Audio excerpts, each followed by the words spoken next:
Chapter 1165. Your dad has a point. Marriage is very important to a girl's life.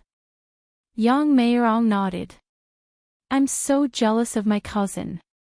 I can't believe she got married to such an outstanding man. Young Xiaoping rested her chin on her hands as she struggled with the question of Huamin. She didn't think her cousin was a great beauty. In fact, she didn't think Huamin was as pretty as her. She really didn't know what that man liked about Huamin. Your cousin-in-law is outstanding, but so is Huamian. Although they don't come from the same family background, I think they're on the same level mentally. Otherwise, they wouldn't have such chemistry. Although young Mayerong was old, she used to be an educated person and used to be in the entertainment industry. Naturally, she understood what mental nourishment was. Auntie, what's mental nourishment? Can't beauty attract a man? Young Xiaoping asked confusedly as she touched her face. You probably wouldn't understand even if I explained it to you. Okay, stop thinking about it, go back to your room and sleep. Young Mayerong wasn't in the mood to chat with her niece, so she chased her upstairs. Then, young Mayerong sent Hua Jinghai a WeChat message. I asked Hua Mian and tried to help you, but she refused. There's nothing I can do, you're on your own now. Hua Jinghai was taking a shower in a female university student's rented apartment. The girl heard his phone ring, so she picked it up and glanced at it. Jinghai, you have WeChat, the girl said sweetly. It was quite awkward for a 20-year-old girl to call Hua Jinghai, who was in his 50s. Hua Jinghai walked out of the bathroom with a towel wrapped around his waist and glanced at his phone. Stupid bitch, I can't believe I couldn't trick her. Hua Jinghai thought that if young Mayerong really wanted to help him, she would have forced Huamin to lend him the money. In the end, young Mayerong didn't put in enough effort and didn't persuade Huamin. Unwilling to give up, he replied, Rong Rong, if 500 million isn't enough, then 100 million isn't enough. We're husband and wife, and I'm Huamian's father. Please help me, I don't have anywhere else to go, or else I wouldn't have made things difficult for you. He continued to put on a pitiful act. However, young Mayerong already knew the truth, so how could she be soft-hearted? Really? You're at your wit's end, so you're keeping a college girl. Hua Jinghai, you're at your wit's end, so you want to give birth to a son to fight against Hua Xichen. But I advise you to forget it. You're already so old. If you tire yourself out and give birth to a daughter, your hopes will be dashed. Even if you give birth to a son. Do you think that adopted son of yours will give you the time to wait for him to grow up? Hua Jinghai, karma reaps what you sow, don't be too evil, really. God is watching over you. Hua Jinghai was rendered speechless. He immediately realized that young Mayerong already knew everything. How could he lie to her?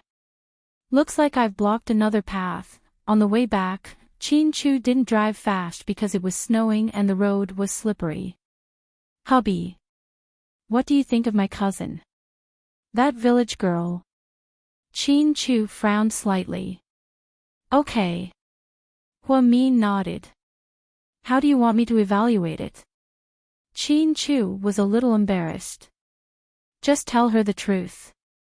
I think she's a little simple-minded. That's why I don't recommend her to stay and take care of mom. If you want a nanny, you should find one who's mentally sound and has undergone professional training. The kind that pays 10,000 a month and does things cleanly and efficiently. I don't understand why you want her to stay.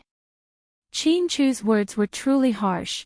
If a girl knew that the man she had always admired called her simple-minded, she would probably want to bang her head against a wall. Hua Min wanted to laugh, but he held back his laughter. The reddest explained, because she's cheap, 3,000 is enough. However, Qin Chu added fuel to the fire. Cheap things don't mean good things. Good things don't come cheap. This time, Hua Min almost burst out laughing. Then, she happily turned her head to look at Qin Chu and confess, Mr. Qin, I love you so much. She said it with a straight face.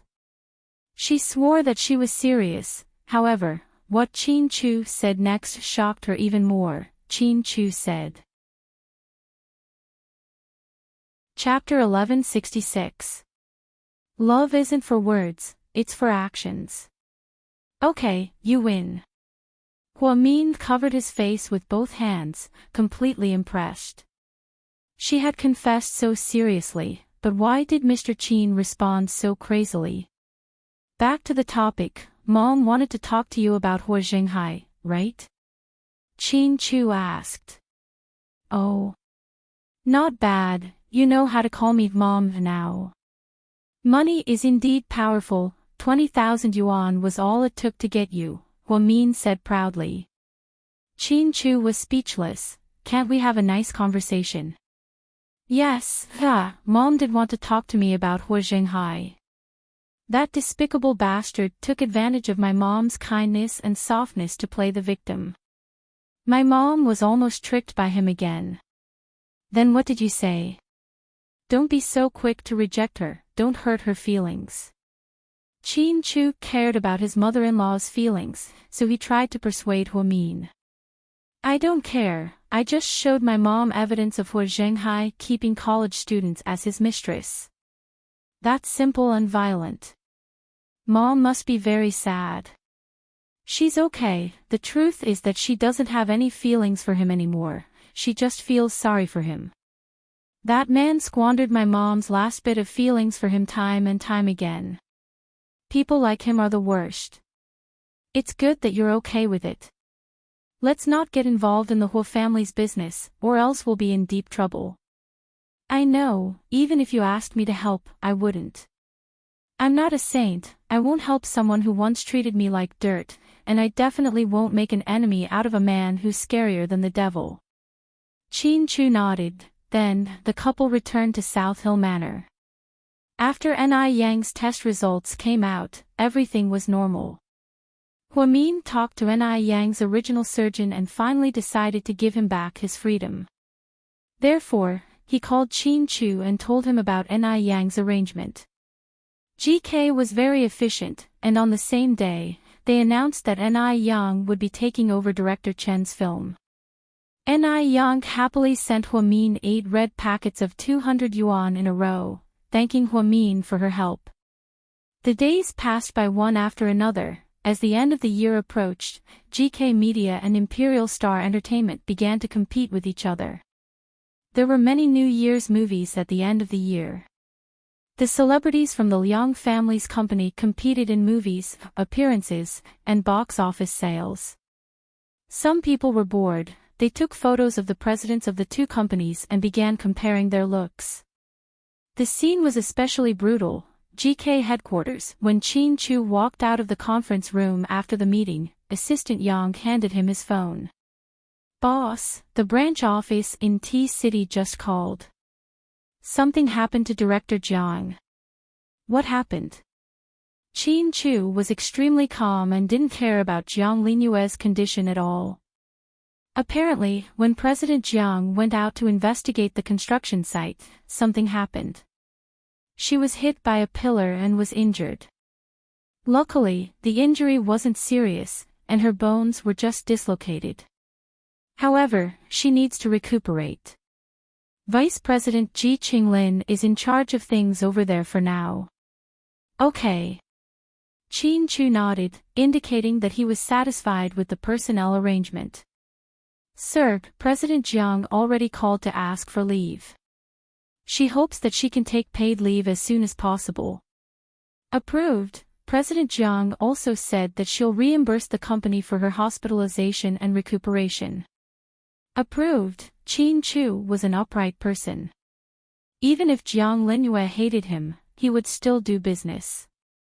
If that woman really was injured at work, then he had to take care of her and give her paid leave. Boss, but President Jiang also said. Assistant Yang continued to say. You better finish it all at once, because I don't have much patience when it comes to her. Chin Chu was a bit impatient and frowned slightly. Chapter 1167. Sir, President Jiang also said that she wants to come back to Sea City for treatment. After all, she's a woman with no family in the outside world, so she wants to apply to come back here. Assistant Yang spoke carefully as he observed his boss's expression. Even Assistant Yang could tell what Jiang Linyue was thinking. She wanted to apply to come back to Sea City for treatment. Once she recovered, she wouldn't go back and would stay at HQ. This move directly contradicted a young lady's original decision. Assistant Yang wasn't sure if the president would agree or not. After all, she was injured.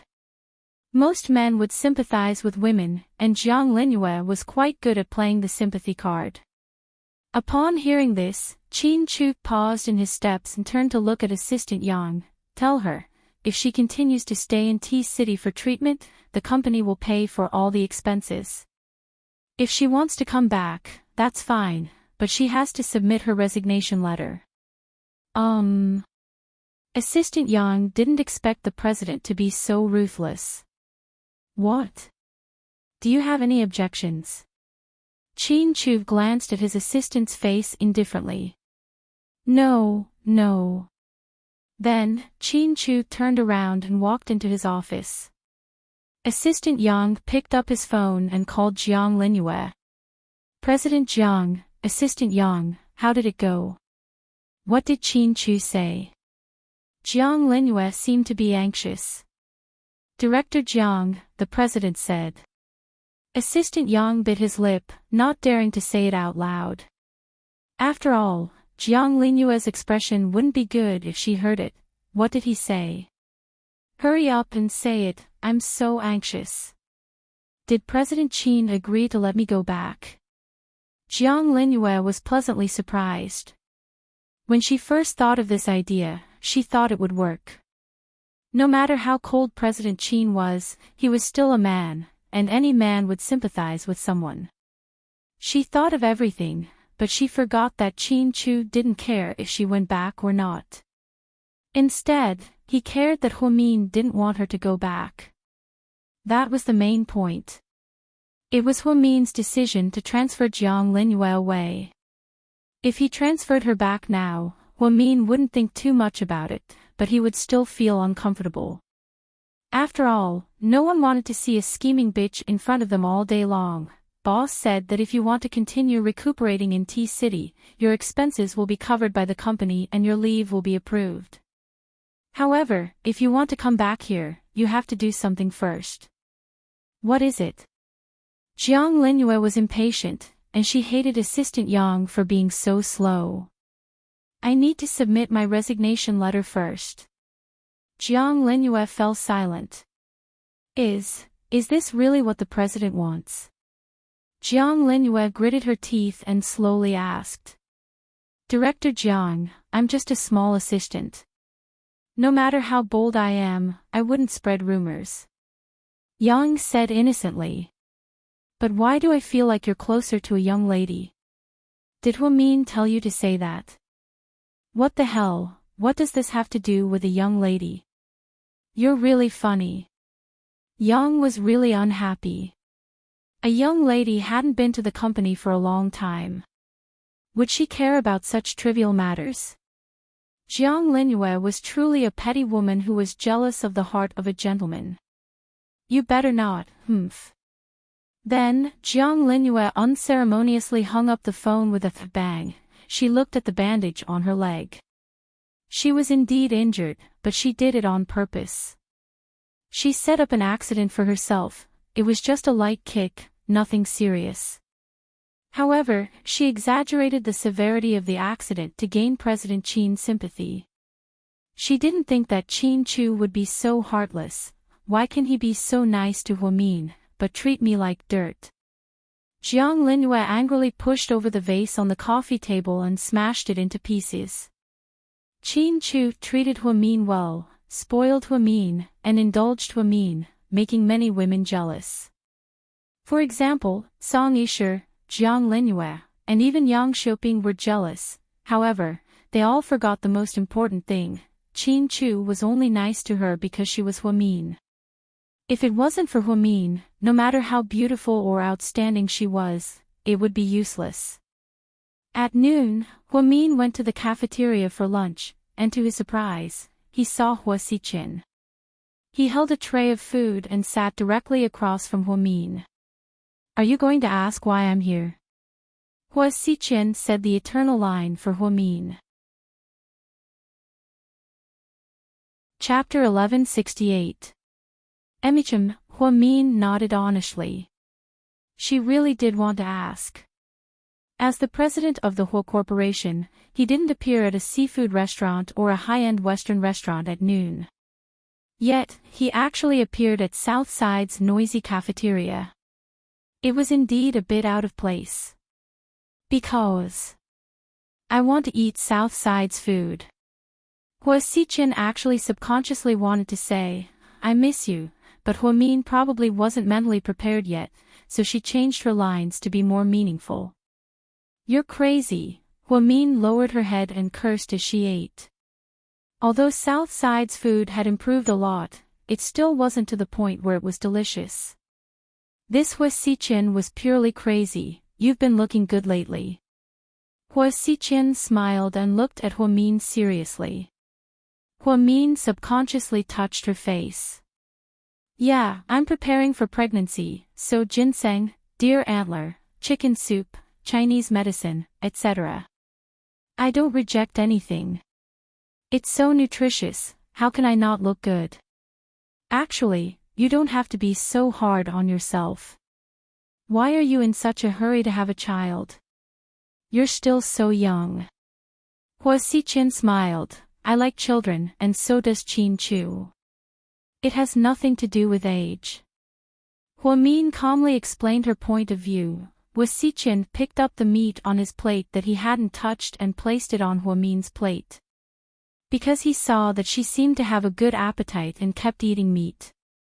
Huamin was just about to refuse when Hua Xiqin said, "My blood pressure has been high recently, and the doctor said that I can't always eat meat." Seriously?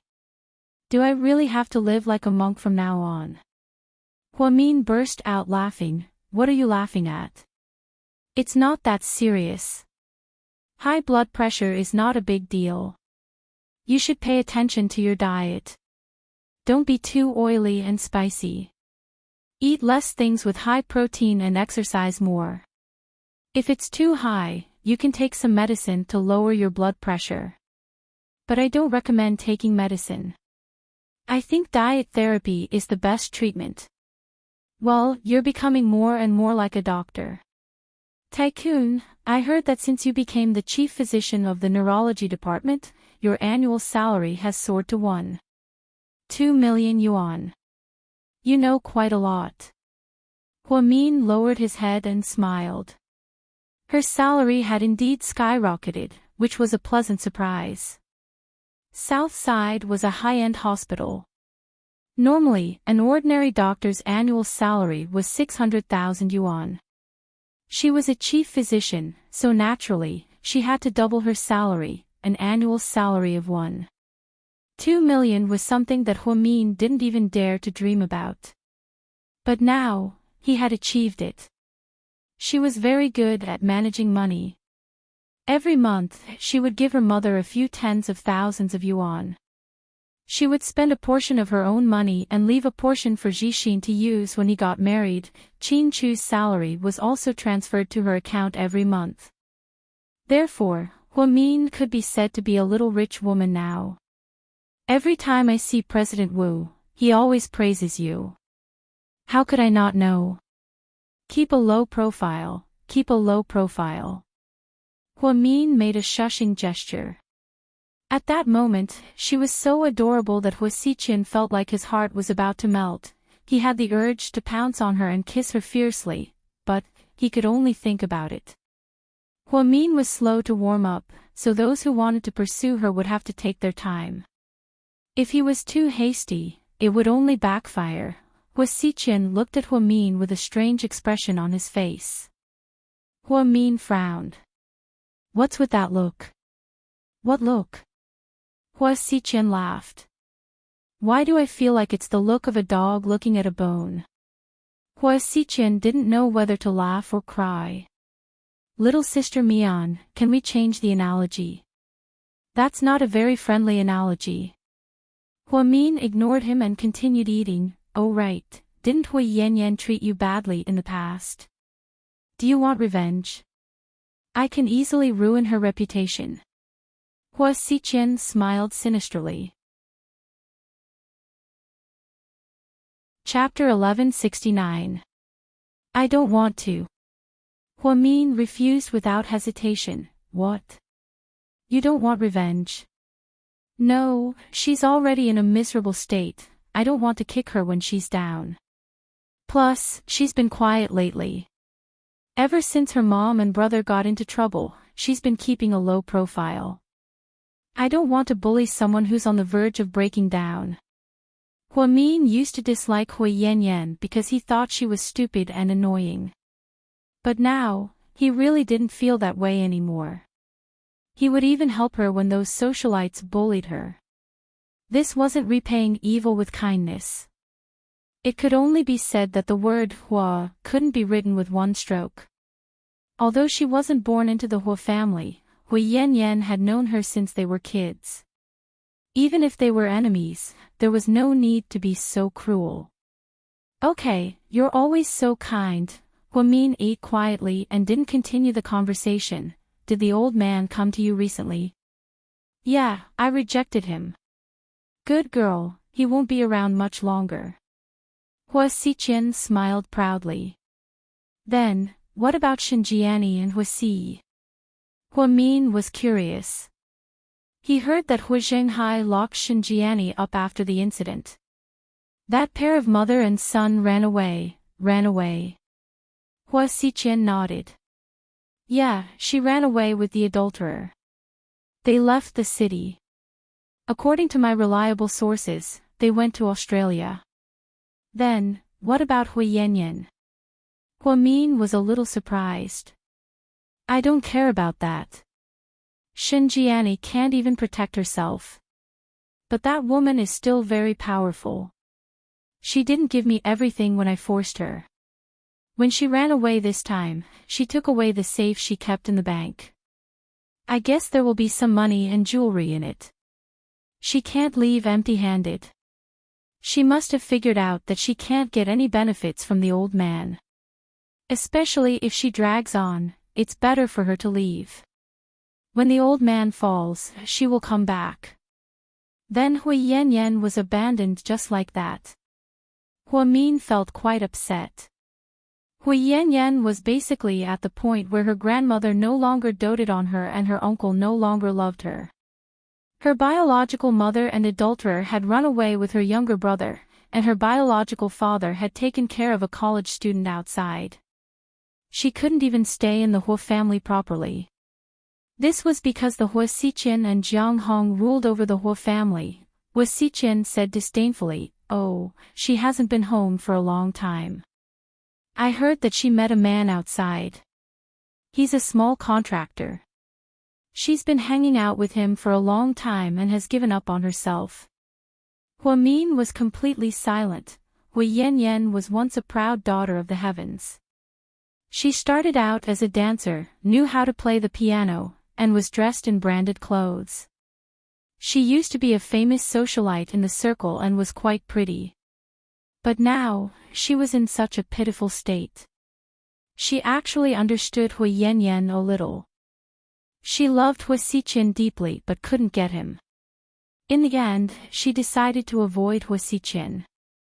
In order to leave the Hua family, she had to find herself a place to stay. Maybe there was no love between her and that small contractor. But at least she had a place to stay for the time being. Then, what about her share of the company? Oh, I took it all back.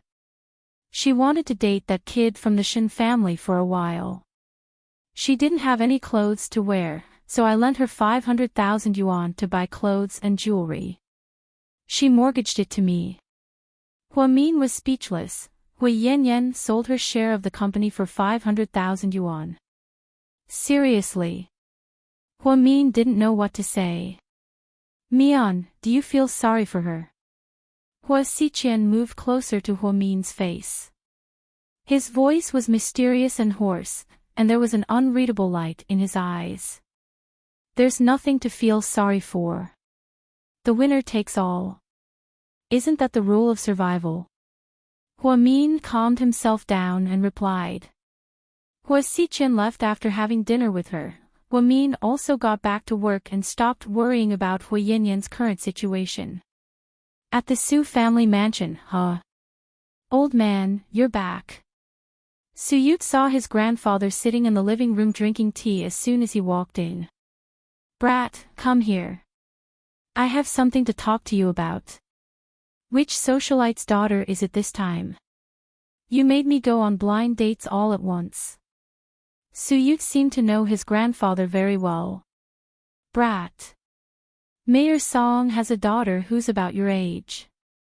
Mayor Song called me last night to tell me. Damn. Song Yisher. Su Yu was so angry that he almost stomped his feet. Chapter 1170. Yes, that girl's name is Song Yisher. I heard that she was studying abroad in Italy, and then, before Lord Su could finish, Su Yu interrupted him impatiently. Old man, are you crazy? You want to introduce that bitch to me? Do you know how bad her reputation is in the industry? Su Yu was about to explode. Luckily, his grandpa told him this directly. If it were Mayor Song, he probably wouldn't be able to resist slapping him. Was Su Yu blind? Why would he want Song Yisher? You know her. Lord Su came to a realization when he heard his grandson's words. I don't just know her, I've seen her many times. That woman is terrible. I've never seen such a terrible woman in my life. You want to introduce her to me? Are you okay? Do you want the Su family to have no descendants? Is it that serious? I sent someone to ask around, and she's not bad. They said that the girl is good-looking, highly educated, and reasonable. Tell me, who did you ask? I'll slap him to death right now. I'll make him lie through his teeth. Su Yu was furious. Before Lord Su could speak, Su Yu pointed at his grandpa and asked in all seriousness, Old man, does my grandma know that you have such bad taste? Lord Su was speechless. Wasn't he just looking out for a blind date for his grandson? Did he have to drag his deceased grandma into this? It was obvious how angry Su Yu was. Don't talk nonsense. Sit down and tell me what's going on. Seeing his grandson fly into a rage, Lord Su also felt that there might be something fishy going on. Therefore, he patted the seat next to him, and Su Yu immediately went up and wrapped his arms around his grandpa's neck. Old man, let me tell you, this woman's appearance is all fake. She's reasonable, kind-hearted, and graceful. Other than her face, everything about her is fake. Also, you don't know how bad she is. She likes GK's president, and knowing that he's married, she still tried to ruin their relationship. Don't you also like GK's president's wife? Are you more noble than her? Lord Su was quick-witted. After the incident with the military doctor, Lord Su sent someone to investigate and found out that his granddaughter was infatuated with a married woman. At the time, he was quite angry, but after an in-depth investigation, he found out that it was just his grandson's one-sided love, and he didn't do anything immoral. Lord Su Yu was appeased and didn't pursue the matter. It wasn't hard to imagine that Su Yu had never spoken to his grandpa. He had never bullied the weak Su Yu just because his grandpa was the head of the military. Even when he was at a bottleneck when he started his business, he didn't need his grandpa's help. Now, because of a couple who was hospitalized, he needed to transfer a military doctor. How could Lord Su not investigate something like this? Grandpa, how is that the same? My love was one-sided. I didn't do anything to ruin it. I was just following my own thoughts. Song Yisher, on the other hand, has been trying to drive a wedge between her and her mother-in-law. Just yesterday, Yes, just yesterday, she forced Hwamin to go on live TV and compete with him in IQ. I think that Song Yisher is not only a scumbag, but also a retard. If you say that, then you definitely won't go on a blind date. Lord Su glanced at Su Yu. His expression was quite serious. Of course, let me tell you this, Grandpa, even if all the women in the world died, and in the end, only Song Yisher and a sow were left, I would definitely choose the sow, there's no doubt about it. Upon hearing Su Yu's words, Lord Su almost spat out a mouthful of tea. His grandson's mouth was really wicked sometimes. He belittled a girl to the point that she was worse than a sow. That was why it was said that no one should offend Su Yu. His mouth was as nasty as Mr. Chin's.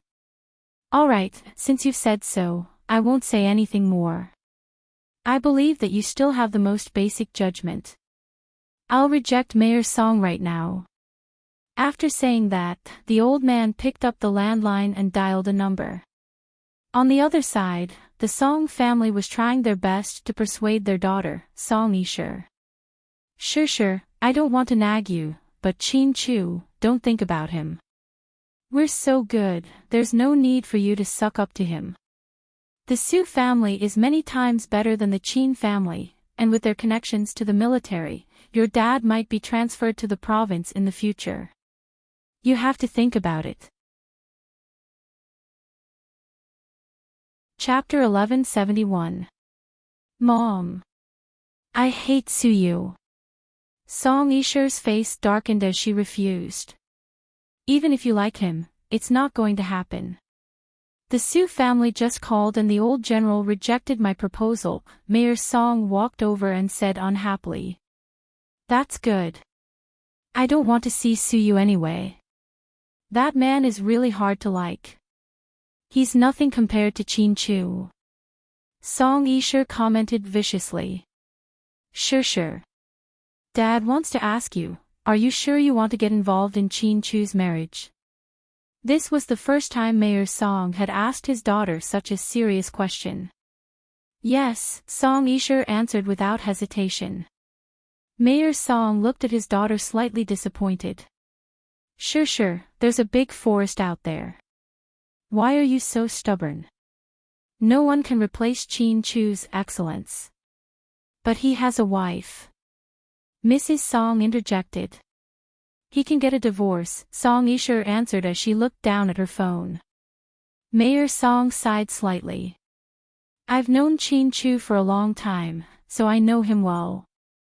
He's really good and is the best candidate for my son-in-law. But he's married and they're in a good relationship.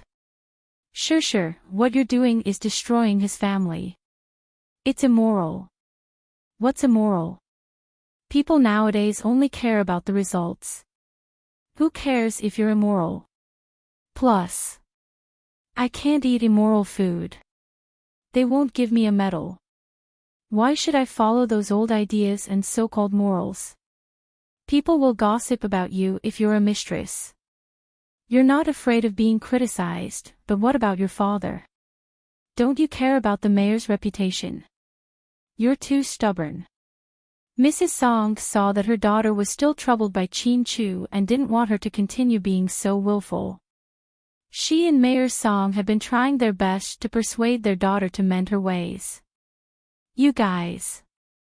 I'll just say that you guys are too old-fashioned. There's a thing called public opinion nowadays, and there's a profession called the Internet Water Army. I can hire a large number of Internet Water Army to help me clear my name and then smear Hwamin's name. Then, I can fabricate a story that she's the third party between me and Chin Chu. After a few years, as long as I'm Lady Chin, everything will be settled. Who will care whether she's innocent or wronged? Isn't this harming people? Mayor Song was actually a rather upright person. Unlike his daughter, he did not have the same thoughts as his daughter. Who did you harm? Hwamin. That's not called harm. It's survival of the fittest. If she loses, she has to admit it. This is the law of nature. Song Yisher said confidently, if that's the case, then there's nothing more to say. Do whatever you want. You're an adult now, and we're all old. We can't control you anymore, but I hope you won't regret your decision today. Seeing that his daughter was determined, Mayor Song didn't waste any more time and got up to leave. Sure, don't make us worry. Your dad said that after he retires, we'll immigrate to Australia. No, I'm not going anywhere. I want to have Chin Chu. Song Yisher's goal wasn't as simple as having Chin Chu. Instead, she wanted to take away Huomin's most precious thing. This had become a personal grudge between the two women. Song Yisher didn't love Chin Chu. Instead, she wanted to control him. She wanted to take over his body. When it was almost time to get off work, Huomin tidied up her desk. Then, she took off her white lab coat and changed into her red cotton-padded jacket. She wore the weibo and hat that Mrs. Xia knitted for her. She looked especially cute with her purse. Goodbye, Chief Hua. Goodbye, Chief Hua. Along the way, her colleagues all greeted her. Huomin walked out of her office. Before she could find her car, she saw a Maybach parked outside. She jogged over and knocked on the car window. Hey, handsome, you're not allowed to park here. You're fined 200 yuan. Hurry up and pay up. Huomin extended her hand and smiled mischievously. Chapter 1172. Huomin was just joking, however, Mr. Qin was even more ruthless. He took out a stack of cash from his bag and placed it in Huomin's hand. Then, he asked shamelessly, I've paid my fine, and I'll give you the rest as a tip. By the way, pretty girl, do you want to stay the night? Holy shit. Huomin felt like she was struck by lightning. Mr. Qin must be a genius to be able to come up with such a dirty word like spend the night. Therefore, Huomin didn't back down and said, it's not worth it to stay the night. How about this, you pay me 10 million yuan in one go, and I'll give you a discount for the year. That's not a bad idea. After speaking, Chin Chu took out his phone and started playing with it. What are you doing? Huomin didn't understand. I'm transferring money to you. Didn't you say 10 million yuan is enough for the year? Shit, stop, I was just joking. Huomin panicked and stuck her head in the car window. She wanted to stop Mr. Qin's ridiculous behavior. However, this was exactly what she wanted. As soon as she stuck her head in, Chin Chu immediately held her head in his hands and kissed her passionately. The two of them were too engrossed. The cars behind them were blocked by the Maybach, and they kept honking their horns. Hey, do you want to flaunt your love at home? What kind of manners are you having sex in the car in broad daylight? The man in the BMW behind them cursed. Huomin immediately pulled her head back, opened the door to the passenger seat, and quickly got into the car. Honey, let's have roast lamb tonight, okay? I saw someone post a picture on WeChat last night, and I'm craving it. Sure, but we have to go back to my parents' place first. Huh? Where are you going? Yeah, my dad called and asked us to go back for dinner. I think he misses us. Let's go back and check on him, and then we'll leave without dinner. I'll eat roast lamb with you.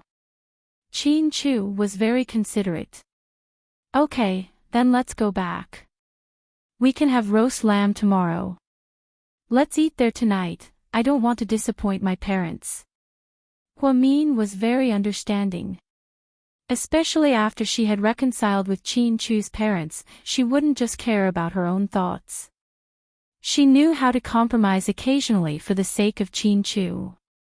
This was one of the reasons why Chin Chu loved her so much. The two of them drove straight back to the Qin family's old mansion. Chin Chu had been busy recently, and it seemed that he hadn't been back for a long time. When the Qin couple saw that their son and daughter-in-law had returned, they were immediately in a good mood. Wash your hands and eat. Lady Qin finally smiled. Qin Yumin came downstairs, took off his reading glasses, and said, "Your mom has a sharp tongue but a soft heart. She knows that Mian loves seafood, so she ordered it to be flown over. It's very fresh." "Thank you." Huamin looked at Lady Qin and nodded. "It's time to call her mom." Qin Chu whispered in her ear. Huamin's cheeks blushed slightly. After a while, she said, "Thank you, Mom." Lady Qin was walking over with a plate of crabs, and her body trembled slightly. She never thought that one day, Huamin would be able to let go of everything and call her mom. "Mom, what are you waiting for? Where's the red packet? You can't call me Mom for nothing." Qin Chu questioned her loudly on purpose. Huamin was embarrassed and immediately elbowed Qin Chu, signaling for him to stop talking. It was as if she called her mom just for money. It seemed like Mr. Qin had been planning this ever since he took his mother's red packet at Sky Blessing Court that day. Huamin suddenly felt that Qin Chu was so two-faced that he even tricked his own mother. Upon hearing her son's question, Lady Qin finally reacted. She put down the crabs in her hand and immediately rushed upstairs. Chapter 1173. Your mom is just overjoyed and excited. Qin Yumin smiled. "Dad, have a seat." Huamin pulled out a chair and said to Qin Yumin. Okay. Qin Yumin was overjoyed and nodded vigorously. Qin Chu looked at Huamin gently. He felt like Huamian was like a shy little wife who just got married. She was so adorable. A minute later, Lady Qin came back with a square handbag in her hand. It was brand new, the style was quite young, and it was obvious that she didn't carry it for her age. "Mom, is your change fee a handbag?" Qin Chu didn't know whether to laugh or cry. "Ha! Don't underestimate this handbag, your mom bought it a few days ago when she went on a trip to France. It's a limited edition Hermes. I've seen this one before, it's around 400,000 yuan. Mom, you sure are generous." Qin Chu smiled. Lady Qin didn't say anything. Instead, she walked over and handed the handbag to Huamin. "Take it, I bought it for you." Huamin was actually quite embarrassed. After all, it was such an expensive luxury item. "Take it, it's your change fee," Qin Chu reminded her with a smile. "Thank you, Mom." Huamin was no longer reserved and carefully took the handbag. It was a light yellow color with a beautiful design and exquisite workmanship. Huamin really liked this design, but when he heard that it cost 400,000 yuan, Huamin felt like his heart was bleeding. She probably still wasn't used to such a luxurious lifestyle. It seemed like she would have to carry this bag for at least 5 years. Looking at the dazzling array of seafood, Huamin was a little touched. She seemed to be the only one in the family who loved seafood, so everyone prepared everything for her. For the rich Qin family, money was secondary, but the thought was irreplaceable. Ever since they made things clear last time, Lady Qin seemed to have seen through Song Yishi's true colors and stopped bothering Huamin. "Huamin, although seafood is delicious, it's still cold. After you eat it, remember to drink some brown sugar ginger water to get rid of the cold, especially since you're trying to get pregnant," Lady Qin reminded him. "Emichim, I haven't eaten much in the past few months. And when I do, I'll immediately take some Chinese medicine to warm my womb." Lady Qin nodded. "Chu, your uncle called yesterday and said that he wants our family to go to Hawaii for the spring festival. What do you think?" Mian's brother is overseas, and she's all alone. "She's, her, if you and my mom and you want to go, you and her. Then we won't go either. After all, Hawaii is the U.S., no matter how lively it is, it doesn't feel like Chinese New Year." Lady Qin interrupted. "Actually, Dad, I think you can invite Uncle and the others back. I did, but they didn't want to. They've been there for decades and seem to think of it as their home, Qin Yumin said meaningfully. The family of four chatted as they ate. Lady Qin suddenly thought of something and looked at Huamin. I saw the live broadcast of you and Song Yishir on TV the other day. Note that Lady Qin now called Song Yishir by her full name, not Shishir, but Song Yishir. Emichim, it's a charity program. The program crew said that they can donate 1 million yuan to support out-of-school children. Huamin said casually. She wasn't despicable enough to tell them how Song Yishir framed her. After all, she didn't want to be a despicable person who spoke ill of others. Lady Qin, however, said unhappily, later, I asked someone to investigate the TV station. The TV station doesn't have that program, and the 1 million yuan wasn't from the TV station either. It was Song Yishir who sponsored it. It was all part of her scheme. Chapter 1174. Huamin wasn't surprised at all. When he saw that the director was in cahoots with Song Yishir, he knew the truth. However, he was surprised that Lady Qin would investigate it herself. It seemed like she had learned her lesson. Mom, try not to say that name when you eat, it'll spoil your appetite, Qin Chu reminded his mother. Yeah, let's not talk about her, let's not talk about her. Upon hearing her son's reminder, Lady Qin immediately came to her senses and stopped talking about Song Yishir. However, everyone knew that Song Yishir no longer had a place in the Qin family. Song Yishir was also trying to make a move on the Qin family's parents. After dinner, Huamin helped the housekeeper clean up the table and made tea for Mr. Qin. It was rare for Qin Chu to have time to drink tea and play chess with his father. Mr. and Mrs. Qin didn't seem to want to leave until it was time to leave. You too, remember to come back often if you're not busy, Lady Qin reminded them. Okay. Huamin and Qin Chu both nodded. Call me if you want to eat anything, I'll prepare it, Lady Qin reminded them again. I know, Mom. You should go home, it's cold outside.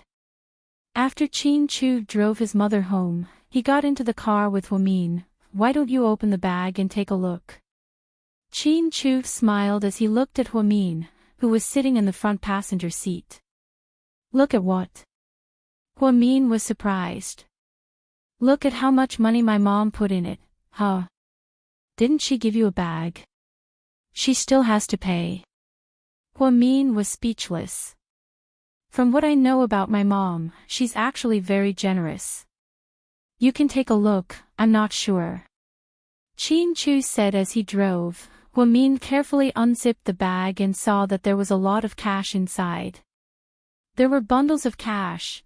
Huamin checked and found that there were 10 bundles worth 100,000 yuan. There was even a 1 yuan note at the bottom. 1 in 100,000.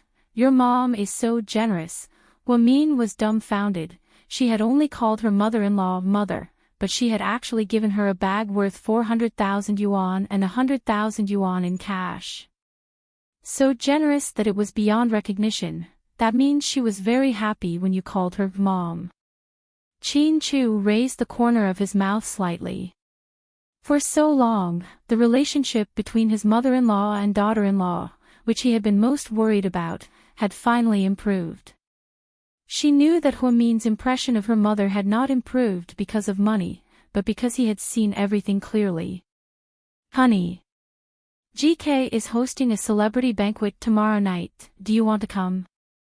Celebrity banquet. Yeah, all the stars under GK are here. We also invited a few top domestic superstars and directors to talk about GK Entertainment's future development. Oh, that sounds great. Should I bring a little notebook and ask for their autographs at any time? No, they're the ones who have to prepare a notebook and ask for your autograph at any time. You're the president's wife. Huamin smiled. Where is it? What time is it? It starts at 8 p.m., at one of GK's hotels. Okay, I'll go with you. I'm worried about those female stars at GK, they're like monsters who eat people up without spitting out their bones. Huamin decided that he had to attend. Otherwise, those female stars might try to get close to Qin Chu again.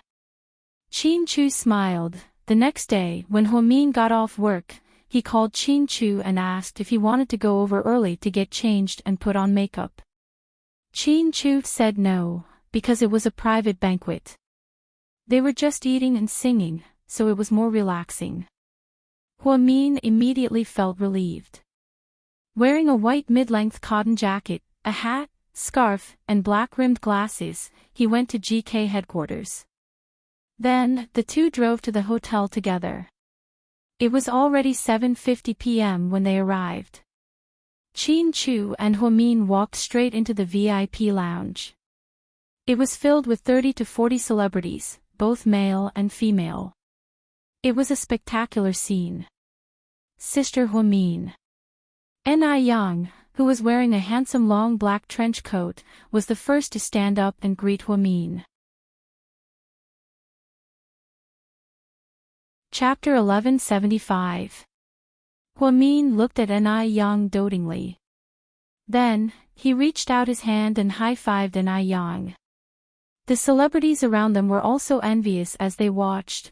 Rumors had it that Ni Yang was poached by a young lady from GK, and it seemed like the rumors were true.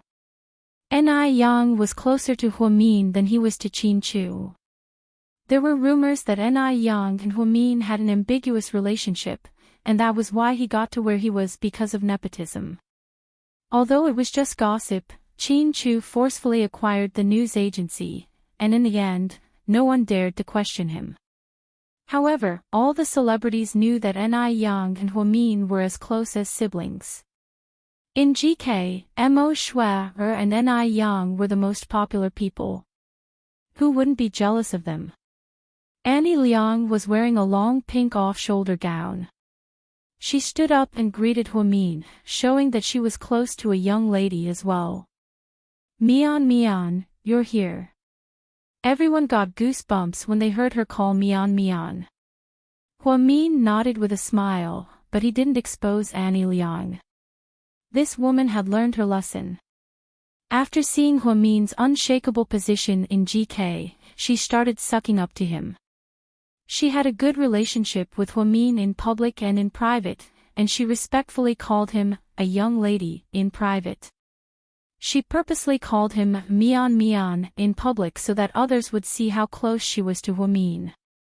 She was truly a scheming bitch. However, Huamin didn't care about these things. In his opinion, as long as it didn't threaten his and Qin Chu's interests, he didn't care. Annie Liang wanted to get close to him, so he just let her be. Qin Chu and Huamin held hands as they walked through the hall and sat down at the table in the middle of the room. The vice president of GK and some key executives were sitting there. President Qin, a young lady. Hello, Chairman Qin. Hello, a young lady. Along the way, all the celebrities, big and small, greeted him. The two of them sat down quietly. Qin Chu waved his hand and gestured for everyone to sit down. Then, he began to eat. These celebrities were indeed in the entertainment industry. Their alcohol tolerance was terrifying. Each one was better than the other. Even Ni Yang's alcohol tolerance had increased a lot. During this period, celebrities kept coming over to propose a toast. Qin Chu and Huamin each had half a glass of red wine left in front of them. Honey, until the end of the dinner, I want to see that there is still wine in your wine glass. Qin Chu said domineeringly. Qin Chu was implying that he should not drink too much. Huamin was also obedient. Whenever she met a celebrity who came to propose a toast, she would take small sips of her wine. In the end, when the dinner was over, Qin Chu glanced at Huamin's wine glass. Indeed, there were still 2 drops left. It seemed like she was really obedient this time. Then, the group went to Seductive Fox and booked the biggest private room in Rick's room. It was private and had the best sound system. All the celebrities were in high spirits. Even the usually cold Immerse seemed to be in a good mood and sang a few songs. Just then, the door to the private room was pushed open and a man wearing a black leather jacket walked in. He was around 40 years old.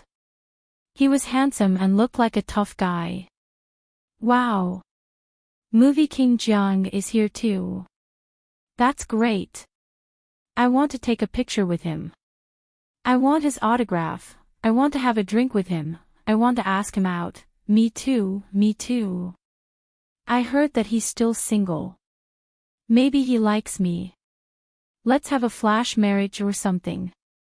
These young female celebrities were not reserved at all. Huamin was sweating profusely as he listened to their conversation. It was just a man. Did they have to go so far? Celebrities were packaged, weren't they? Anyways, when Jiang Yi arrived, many female celebrities in the private room couldn't help but scream. And who exactly was Jiang Yi? Huamin knew a little about him, even though she wasn't a gossipy person. However, that man was really famous. Chapter 1176. Jiang Yi, male, 39 years old, was a rock singer in the early days. 10 years ago, he changed his career to film and was now a superstar. He specialized in action and military films and became an instant hit. He won many awards, including a Grand Slam in all categories. He had been popular for a long time and had many connections, so he had a high status in the entertainment industry and was respected by many. Apparently, his salary was double that of Immerse, and he was a very influential superstar. Jiang Yi had always lived in Jing City and was signed to a film and television company in Jing City. This time, he came to C City to look for a collaboration with GK Entertainment. He was interested in an indie film that GK was shooting in Africa, so he was recommended by the media and came directly to Qin Chu to support the film. He immediately talked to Qin Chu. As soon as Jiang Yi walked in, the atmosphere in the room became tense. Hi, Jiang Yi and Immerse were good friends. Rumor had it that every time Immerse went to Jing City to promote, she would go to Jiang Yi's house. No one knew if they were buddies or just friends, but their relationship was very intriguing. Old Jiang, you're late, you know. We've already had a drink. Immerse's cheeks were red and she seemed to have had a lot to drink as well. Then I'll punish myself with 3 drinks, but I'll have to drink with President Qin. Then, Jiang Yi walked straight to Qin Chu's seat with a glass and beer. President Qin, I'm sorry I'm late, I'll punish myself with 3 drinks. Then, Jiang Yi downed 3 glasses in a row, and everyone cheered for him. Then, Jiang Yi sat down next to Qin Chu and lit up a cigarette for Qin Chu. Such an obvious display of goodwill made people gasp in amazement. Some of the young female celebrities beside them were staring blankly at them. Did you see that? No matter how famous you are, you have to behave in front of President Qin. That's right, President Qin is our sugar daddy. No matter how famous a celebrity is, he's still just an employee. I wish I were President Qin, so I could sit so close to Mr. Jiang.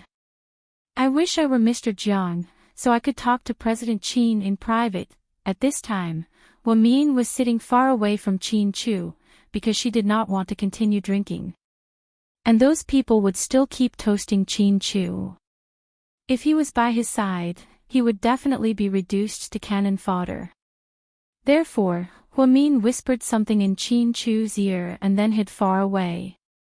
How far was it? Huamin sat on the edge of the sofa in a private room that could accommodate 50 people, in an inconspicuous corner. She was dressed very plainly. Most of the female celebrities were wearing evening gowns and dresses. Although it was winter, they were still beautiful and moving. After Huamin took off her white cotton jacket, there was a red Mickey Mouse sweater inside. It was the very cute kind. Obviously, it did not match her age. She was suspected of pretending to be young, but there was no other way. Who asked her to be a Disney fan? Therefore, when everyone was drinking and the live music was loud, no one noticed a young ladies' corner. Chin Chu, the company's vice president, and a famous director were discussing the new film. When Jiang Yi arrived, he quickly joined in. There was no sense of awkwardness, he was indeed a veteran. After being in the entertainment industry for so many years, he naturally knew how to get along with the boss. Huamin watched as everyone sang, danced, drank, and played dice. Even that brat, Ni Yang, was surrounded by a few female celebrities and forced to drink. This world, Huamin was bored to death. She took out her phone and played a popular mobile game for all ages. She lowered her head and played very seriously. At this time, Jiang Yi got up to go to the washroom, so he walked towards it. Huamin happened to be sitting near the washroom, in a dark corner. She was so engrossed in her game that she did not notice that someone was looking at her from behind. Then, she heard a man's voice say, "Not bad, your skills are good. Do you like this game too?" After hearing the voice, Huamin jumped in fright. She quickly turned around. She saw a man standing behind her. His hands were on the sofa behind her, and he was very close to her. Chapter 1177. I'm just passing time, I don't really like it. Huamin leaned forward defensively. She kept her distance from this strange man. Although she knew that he was a superstar, she wasn't familiar with him. Jiang Yi had been paying attention to Huamin for a while now. Most of the female celebrities in the room were wearing evening gowns and sexy one-piece dresses. They were all dressed up flirtatiously. Their makeup was also very delicate and pleasing to the eye. Huamin, on the other hand, didn't wear any makeup. She wore glasses and a Mickey Mouse sweater, making her look out of place. The truth was, she didn't think too much about it, nor did she want to be in the limelight. After all, she wasn't a celebrity and there were no reporters around, so she didn't want to dress up. To be honest, Huamin hated socializing and socializing. However, after she got together with Chin Chu, she had no choice but to go to certain events. She was a simple person. She liked to spend time with her family, lovers, and friends. 10 banquets couldn't compare to a cup of coffee with Zhu Lingling and Jiang Shaowei. 100 banquets couldn't compare to a simple dinner with her mother and Chin Chu. However, Huamin didn't have a choice. Since she became Chin Chu's wife and a young lady of GK, she had to attend certain events. Today, she came to accompany Chin Chu and observe if any other scheming bitches wanted to challenge her. She wanted to deal with them all at once. She never thought that her casual outfit would attract the attention of a superstar. The reason why Jiang Yi was able to notice her wasn't because of her beauty. Huamin, compared to the other female celebrities, didn't stand out. However, the good thing was that she looked real and dressed like the girl next door, which made her seem more approachable. After Jiang Yi talked with Chin Chu for a while, he occasionally drank with the celebrities around him. Then, he casually glanced over and saw a girl in the corner playing with her phone. At an event like this, the celebrity lineup was comparable to the Spring Festival Gala. Who would have time to play with their phones? Everyone wanted to take photos with them, drink with them, or show off on their social media. Who would still be foolishly hiding in a corner and playing with their phones? Jiang Ye's interest was piqued. He watched for a minute but did not see Huamin raise his head. He could only see half of his face. Therefore, he was very curious and deliberately used the opportunity of going to the bathroom to get close to her and take the initiative to talk to her. As soon as he spoke, the girl raised her head. Sure enough, although her face wasn't devastatingly beautiful, it was extremely delicate and pretty. Jiang Yi had been in this industry for many years and had seen many women. He had more than a dozen girlfriends. Needless to say, bed partners, but none of them could make him fall in love, so he had yet to get married. In order to gain attention, some unscrupulous media outlets deliberately slandered him by saying that his sexual orientation had changed. Actually, Jiang Yi still liked women, but he couldn't bring himself to like those fair-skinned and beautiful faces anymore. "I'm tired of the aesthetic." He was even less interested in those female university students who pretended to be innocent, to attract attention, and to play tricks because he believed that he was better at playing tricks. Therefore, it was rare for a girl to arouse his interest, so he took the initiative. "Are you a celebrity under GK as well? I've never seen you on TV, are you new?" Jiang Yi looked at Huamin with interest. Normally, people would approach him when they saw him, scream, or post all sorts of messages. However, when Huamin saw him, he seemed a bit conflicted and subconsciously moved away from him. Jiang Ye's lips curled up, thinking that this girl was quite interesting. He was almost 40 years old, and it had been a long time since he last saw such a fun girl. Why did he move so far away? Was he afraid of being molested? What a joke, he was a superstar. It was quite awkward to be mistaken for a newbie at GK, however, it wasn't Jiang Ye's fault. He wasn't a local and rarely watched the news here. Naturally, he didn't know that GK's president had a wife and only thought that she was a newbie at GK. I'm actually. Huamin was about to explain his identity. Chapter 1178. Suddenly, a second-rate female celebrity walked over and intimately hooked her arm around Jiang Ye's. "Big brother Yi, let's have another drink. It's rare to see you, let's drink until we're drunk." Jiang Yi couldn't refuse. Even though these female celebrities weren't famous, they were all signed to GK. Therefore, he had no choice but to drink with them. Huamin took this opportunity to get up and sneak into the washroom. "You." Jiang Yi finished a glass of wine and wanted to continue talking to Huamin, but Huamin was gone.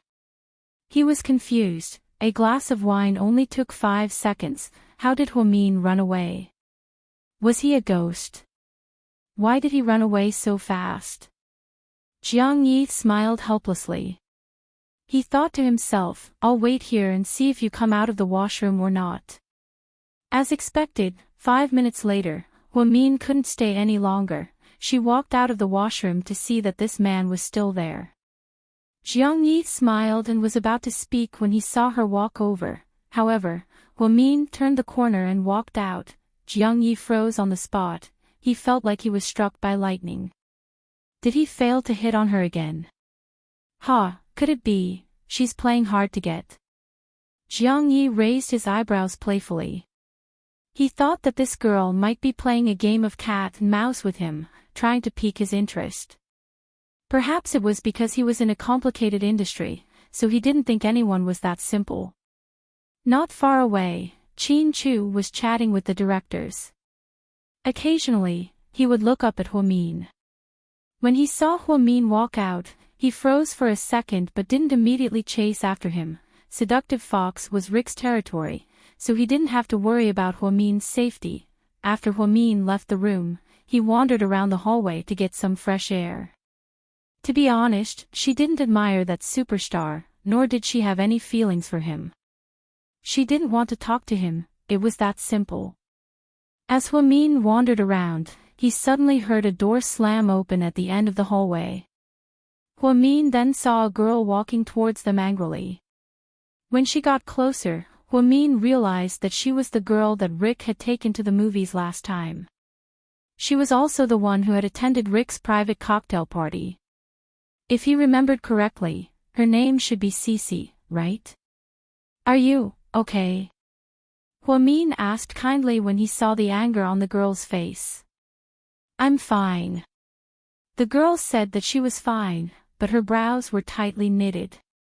Then, she angrily ran downstairs. Just then, Rick chased after her. "Cece, wait a minute, listen to me." "I won't listen, I won't listen, I won't listen," Cece said as she ran. Cece, it's not what you think, you've wronged me. Rick wasn't a talkative person. Although he was as quiet as Chin Chu was a black-bellied person. When it came to slandering people, his mouth was especially vicious. Rick, on the other hand, was quiet and clumsy. Most importantly, it was his first time in love, so he didn't know how to get along with a girl. Seeing this, Huamin finally understood. Oh, so the two of them were fighting.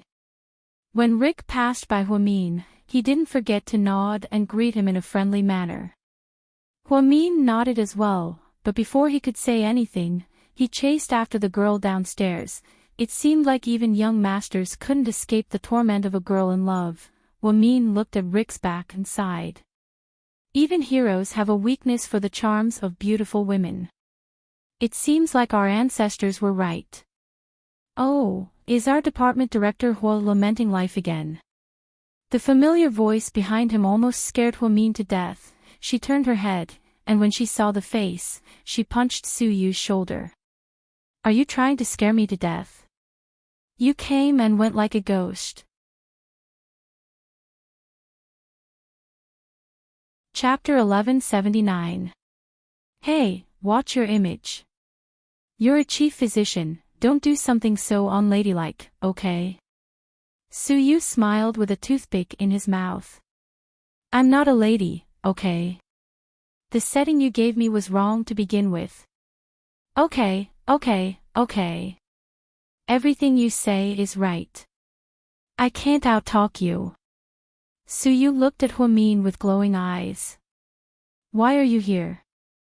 Huamin looked at Su Yu curiously. Our company is having a party too. Su Yu said casually, but he couldn't hide the surprise in his eyes when he saw Huamin. He had noticed a long time ago that Huamin rarely came to nightclubs. The only time he came was at Seductive Fox. Since the owner of Seductive Fox had a good relationship with Chin Chu, he only went to Seductive Fox whenever he went to nightclubs. That way, the chances of him bumping into Huamin would greatly increase. For the current Su Yu, as long as he could see Huamin once in a while, he would feel very happy. This outfit is not bad, it suits you very well. Huamin was wondering why Su Yu's words were so pleasant today, but he continued, it's very childish. Damn you. I knew you wouldn't say anything nice. I was wondering why you changed. You're still the same as before. Huamin laughed. She had to admit that the awkwardness between her and Su Yu had changed to that of an old friend. They could joke around and chat, of course, this was only if Su Yu didn't say anything emotional. Once Su Yu became serious, Huamin would still feel awkward. I've always been like this. Su Yu said proudly. Then, he suddenly thought of something fun and said to Huamin, let me tell you a joke. Okay. Huamin nodded and listened attentively. My grandpa arranged a blind date for me yesterday with Song Yisher. Yeah, that bitch, Su Yu emphasized. Huamin was speechless. Did you go? Huamin looked at Su Yu sympathetically. How is that possible? Would I still be me if I went? Oh my god, I don't want to lie to you. She's the most fake and bitch I've ever seen. It was obvious that Su Yu's comments. Huamin lowered his head and thought for a moment. Then, he said, she's not good enough for you. Huamin thought that other than having a bad temper, being a bit of a spendthrift, being a bit arrogant, and being a bit childish, everything else about Su Yu was great. He had a good personality, a good family background, and good looks. Song Yisher really wasn't good enough for an excellent man like Lord Su. This was the truth. Wow, I've known you for so long, but that's the best thing I've ever heard. Su Yu took out a toothpick from his mouth, leaned against the wall, and crossed his legs. Every time he was alone with Huamin, he would feel unusually happy. He would also selfishly want time to slow down a little. I'm just telling the truth, okay? Huamin looked at Su Yu and smiled. The old man, basically won't arrange any more blind dates. He's already arranged more than 20, but none of them worked out. The old man seems to have given up on me. Suyu seemed to be talking to himself as he spoke to Huamin. Huamin lowered his head guiltily. I believe that an excellent girl will appear by your side. She's already here. Suyu smiled bitterly. Huamin's heart skipped a beat, and he didn't say anything else. Just then, the door to the private room opened, and Jian Tong walked out. She was stunned at first, but then, she looked at Su Yu and said gently, President Su, everyone wants you to go back and play dice. Emichim, Su Yu nodded. Huamin immediately looked up at him. Then you should get back to work, I have to go back too. After speaking, Huamin turned around and walked back to his private room. Su Yu watched her quietly until she walked in. Only then did he walk in himself. Ha! What's your name? As soon as Huamin sat down, Jiang Yi appeared out of nowhere and sat down directly next to him. Huamin replied calmly. Hua. Mian. That name sounds familiar. Jiang Yi frowned slightly. He could swear that he had heard this name before. Chapter 1180. Maybe it's because there are a lot of people with the same name as me. No, I must have heard of it somewhere before. Jiang Yi was racking his brain. Huamin definitely wasn't a celebrity, there was no such person in the entertainment industry. But this name was definitely familiar. He had heard it before, and he always thought he had a good memory. But at this moment, he was completely dumbfounded. Huamin didn't say much. She sat in the corner and quietly played with her phone. The atmosphere was still high, and everyone seemed to be having a good time. Huamin sneaked a glance at Qin Chu and saw that he was seriously talking to a few directors. Although he was young, he didn't pale in comparison to the others in his seat. He had great control over the situation. The directors were also very respectful towards Qin Chu. He didn't say anything. He just quietly listened to their opinions and then gave his accurate comments. Perhaps Qin Chu noticed that someone was sneaking glances at him, so he suddenly turned his head. Huamin immediately lowered her head and pretended to play with her phone. She couldn't let Mr. Qin find out that she was sneaking glances at him, or else he would become even more arrogant. Of course, Qin Chu knew what Huamin was thinking. He only smiled dotingly and didn't say anything. Just then, Jiang Yi walked over with a glass of wine. Young lady, let's have a drink and be friends. My name is Jiang Yi. Perhaps he wanted to remind Huamin that he was a celebrity, so Jiang Yi emphasized his name. On the plane, even the flight attendants in the first-class cabin were infatuated with him and asked for photos and autographs. Jiang Yi glanced around.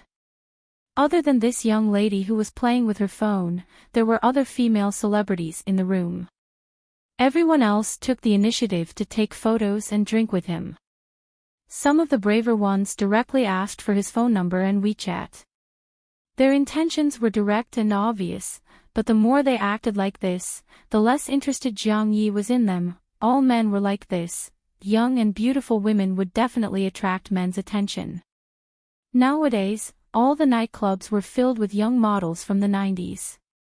If you slapped your BMW keys on the coffee table, they would immediately jump into your arms. That was how society worked. Jiang Yi was rich, handsome and famous. Especially since he was still single, he became the target of many female celebrities. Aside from Mo Shui, all the other women came up to him one after another. Even Annie Liang didn't hold back. She added Jiang Ye's WeChat and sent him many sexy photos. Her motive for asking Pao out was even more obvious, but the more he acted like this, the more Jiang Yi felt that this man was despicable. This was human nature. There was an old saying that hurrying is not a business transaction. That was exactly what it meant.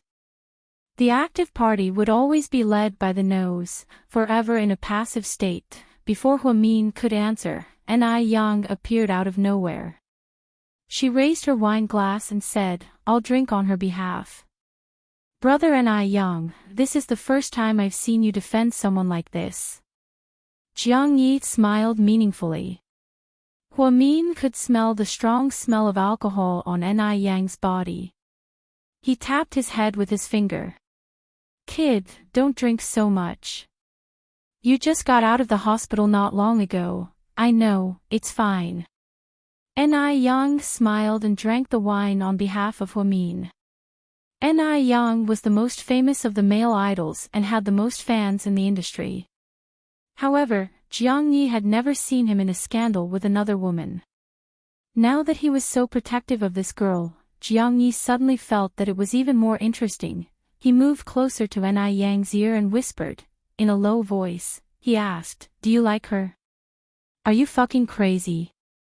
She's my sister." Ni Yang was a little angry.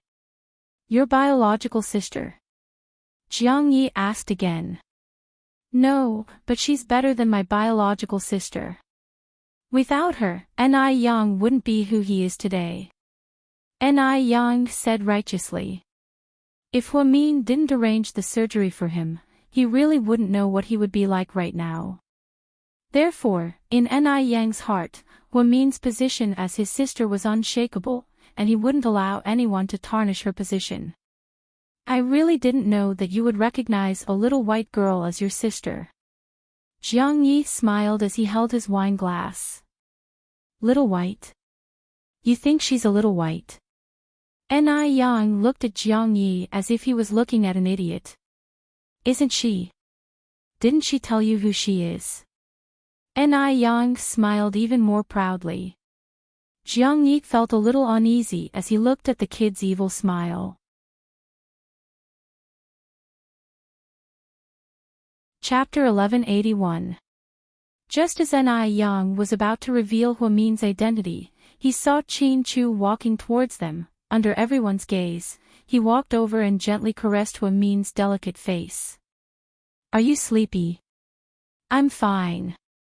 Huamin smiled. At this moment, Jiang Ye's eyes were wide open. He was obviously shocked beyond words. Ni Yang looked at him with schadenfreude, thinking to himself, "You're an idiot now, aren't you? This is what you get for flirting with my Huamin. Let's see how the president will deal with you." "President Qin, this is..." Jiang Yi looked at Qin Chu, dumbfounded, and then looked at Huamin. "My wife, Huamin."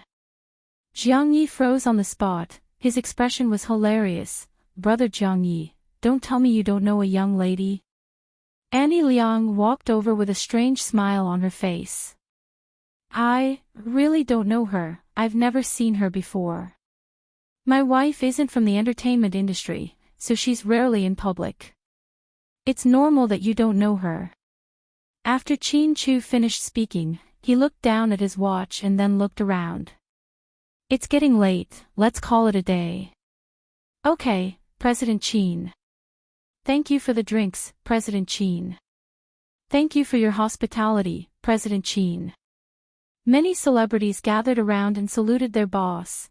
Jiang Yi, on the other hand, had mixed feelings. He suddenly realized why the name Huamin sounded so familiar. When he was at a gathering with some directors, he heard that GK's President Qin had a wife that he loved dearly. They were childhood sweethearts, and their relationship ran deep. That girl could even make many important decisions within GK. So, this legendary girl was the one in front of him who played with her phone and wore Mickey Mouse. That was too shocking. Jiang Yi always thought that President Qin's wife was at least classy and elegant, if not devastatingly beautiful. He didn't think that she would be so down-to-earth, like the little girl next door. At this thought, he was a bit jealous. No wonder CEO Qin liked her. Who wouldn't like her? Then, Qin Chu held Huamin's hand and left. He left the private room for everyone to continue having fun, and Qin Chu paid for all the expenses. After Chin Chu left, the directors began to behave naughtily and began to hug the female stars. Mo Shui left first. She seemed to have gone to Hua Xiqian's place. Everyone knew about her relationship with Hua Xiqian. Therefore, no one talked about it too much. Brother Jiang Yi, which hotel are you staying at? Annie Liang asked. Boss Qin arranged for the 5-star hotels under the company. Do you need someone to accompany you? Annie Liang asked bluntly. Ha! Why, do you want to come? That depends on whether you need it or not. Annie Liang lifted Jiang Ye's chin with her red fingernails. If it was in the past, he might have been able to play around. But now, for some reason, looking at the standard face of an internet celebrity with heavy makeup in front of him, Jiang Yi suddenly lost all interest. My kidneys have been weak lately. If you don't mind, you can come over. You're so annoying, you're teasing me again. Jiang Yi tactfully rejected Annie Liang. Then, he probed, does President Qin's wife also work at GK? Of course not, a young lady is a godlike woman. She's a legend in Sea City. Really? What kind of legend? Jiang Yi looked at Annie Liang with interest. Ha! You seem to be very interested in young madam's affairs. What I want to know is, what kind of woman is President Qin's woman? Jiang Yi lit a cigarette, took a deep puff, and laughed. She is a woman with an incredibly high IQ. Do you know what she does for a living? Annie Liang asked with a smile. Jiang Yi shook his head.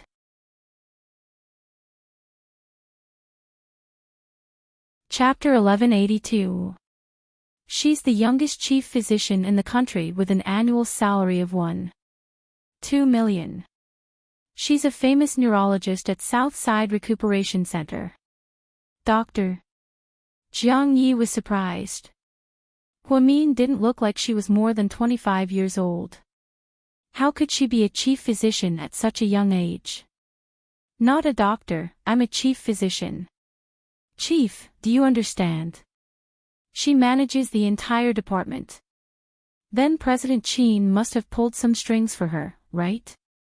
Wrong, if President Qin pulled some strings, she'd probably be the director of Southside Recuperation Center. Annie Liang smiled. Although she was jealous of Huamin, she had to admit that Huamin was very capable. But it doesn't make sense for her to be a chief physician at such a young age. Jiang Yi thought about the girl with black-rimmed glasses and a Mickey Mouse outfit who was playing with her phone. A girl who looked like a girl next door was actually a first-rate doctor. It was unbelievable, he never would have thought of such a career. He always thought that being a doctor was a very heavy job. Plus, the workload was so heavy that normal people couldn't handle it. That's why a young lady is a genius. There's no doubt about that. Her brain. Let me put it this way, all the female artists under our company combined their brains wouldn't be as smart as hers. She's super smart. Jiang Yi gave a precise description. Yes, that's right. Her IQ is too high, or else President Qin wouldn't love her so much. Annie Liang had a misunderstanding.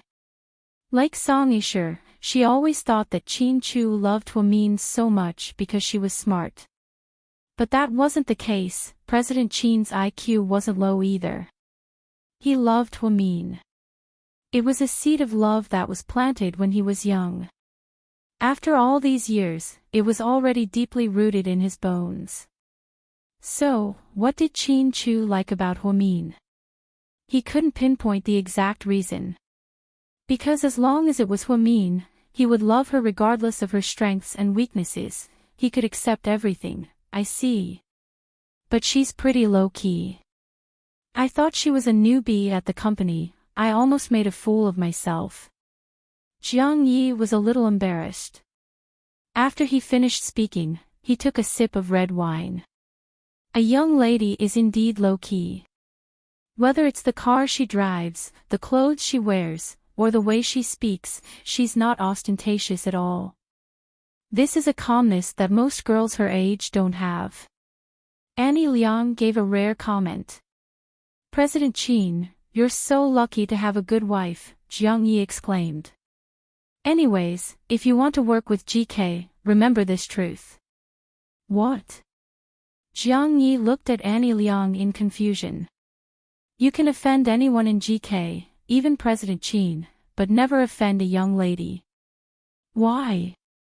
Because our President Qin dotes on his wife as much as his life. This sentence is not exaggerated at all. He really does, understand. With that, Annie Liang smiled, picked up her glass of wine, and went to another table. Jiang Yi was left sitting there alone. His heart was filled with all sorts of mixed feelings. He was still very curious, what kind of girl was Huamin? How could someone like Qin Chu fall in love with her so much? He was getting more and more interested, so Yu played around in the private room for a while, but his mind was elsewhere. He kept thinking about whether Huamin was still next door. President Su, why don't I go next door and take a look? I know a few celebrities there. Jian Tong could tell that her boss was itching for Huamian, so she took the initiative to suggest this. What are you looking for? Just sit there, we're competitors now, you'd be asking for trouble if you went over. Actually, if you want to see her, just call her and ask her out. You look terrible. Jian Tong felt bad for her boss, it's not as simple as you think. Su Yu was a little depressed as he took another big gulp of wine. Indeed, he couldn't just call Huamin. He already said that he didn't want to cause trouble for her. Inside the Maybach, Qin Chu looked at Huamin as he drove. It seems like I can't bring you to events like this anymore. What? Did I embarrass Mr. Qin? Huamin looked at Qin Chu, amused. Chapter 1183. It's not that I'm embarrassed, it's that my wife is always on the receiving end of attention. Huamin was speechless. I don't even mind that you're being teased by those women. It's not the same. I attract trash and flies, but you attract hardcore fans. It's scary. Qin Chu retorted shamelessly. Huamin was speechless. It seemed like Mr. Qin's conclusion was spot on. That night, the two of them went to bed early. Mo Shui left Seductive Fox first and went to Hua Xiqian's private mansion. After the two of them did it, Hua Xiqian leaned against the headboard and smoked. Sleeping with Mo Shui was purely a physical need, and it was purely a way to vent. Compared to those dumbass internet celebrities, Mo Shui was smart and skillful. She was the perfect choice for Hua Xiqian's bed partner. What are you thinking about? Why are you spacing out? Mo Shui reached out and gently stroked Hua Xiqian's sexy chest. Her index finger drew circles on his chest like she was a pro. Nothing, he said in a low voice and then took another deep puff of his cigarette. We're having dinner tonight, and Huamin is coming too. Mo Shui said, really? Yeah, she's really funny. Actually, sometimes I think Huamin does it on purpose. On purpose? Hua Xiqian looked down at Mo Shui with a questioning look. I think she does it on purpose to show off. It's an important party, and so many of us female celebrities are wearing evening gowns and dresses, but Huamin is wearing a ridiculous Mickey Mouse sweater. She doesn't fit in at all, and that's why she's attracting so much attention. Us flamboyant people are just there to serve as a contrast. Hua Xiqian chuckled. That's why I said that your taste will always be inferior to hers. Mo Shui retorted, I think Huamin is a scheming bitch. Seriously, she must have dressed like that on purpose. She even sat so far away from President Qin. It's obvious that she did it on purpose to attract Jiang Ye's attention. Jiang Yi. Hua Xiqian paused. Yeah, it's not like you don't know that famous actor. Of course I know. How could I not know what you did before?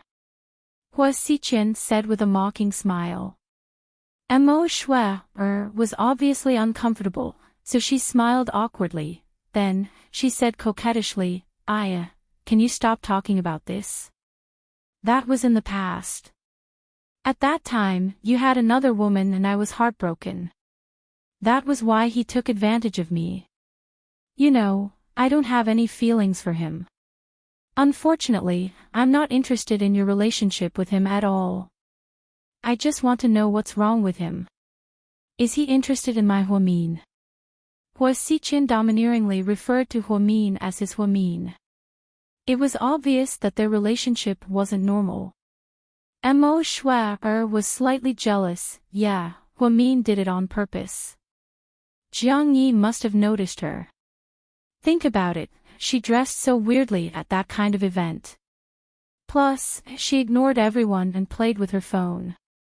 She must have aroused a man's desire to conquer her. But she sure has guts, seducing another man in front of President Qin. Upon hearing this, Hua Xiqian's face darkened. He raised his hand and rudely removed Mo Shui's hand from his chest. Why are you saying that she seduced Jiang Yi and not the other way around? I don't think so. Jiang Yi is a superstar, why would he be interested in a noob? At the end of the day, it's all because of her methods. Just then, Hua Xiqian narrowed his eyes and pinched Mo Shui's chin. You seem to be hostile towards my Mian.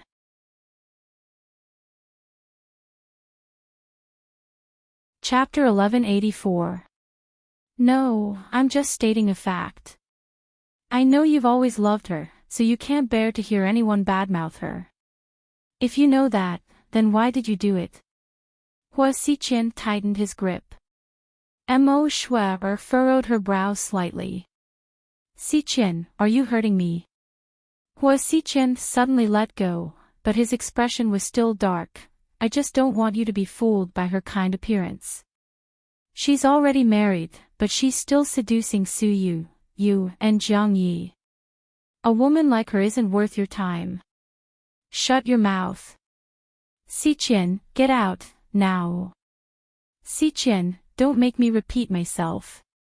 Mo Shui, I'm telling you, don't think that you're mine just because I slept with you. The rules of our game were set from the very beginning.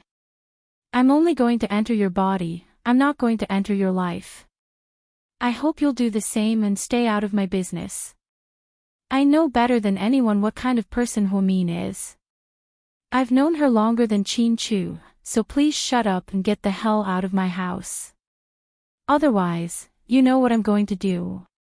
Seeing Hua Xiqian get angry, Mo Shui didn't dare to say anything else. She obediently got up and put on her clothes. She grabbed her bag and left without another word. What she said today was half true and half false. She didn't really think the same way.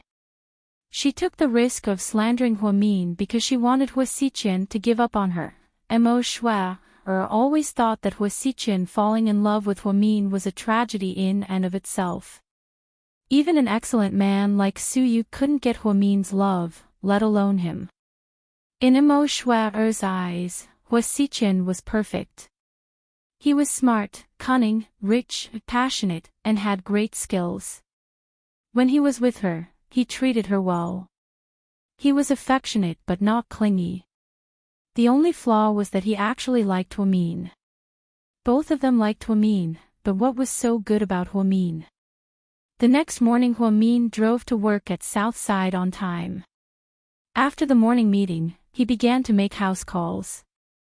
There were many people who had registered with her because she was very serious. She was never afraid of trouble, nor would she specially prescribe expensive medicine to deceive patients. Therefore, he built a very good reputation and profound medical skills. There was a rumor going around that there was a young female neurologist in Southside. She had excellent medical skills and was very kind. As a result, the number of patients had naturally increased. In order not to tire her out, President Wu had already adjusted her emergency registration fee to 68 yuan. It was a very high price, but it still couldn't stop the enthusiastic crowd. Outside the neurology department, all kinds of patients. Dr. Hua is about to take his lunch break. He's going to rest after seeing one more patient. You guys should go rest first and continue in the afternoon. Also, we'll only see 10 patients this afternoon. Come back tomorrow. Dr. Hua will be tired and his body won't be able to take it. Assistant Chen Jie had been helping out with Hua Min's work ever since the higher-ups approved Chen Jie's application to become an official employee. She treated Hua Min like a savior and took care of her boss with great care. Chief, there's one more patient this morning. Chen Jie reminded him through the internal line. Got it, let her in.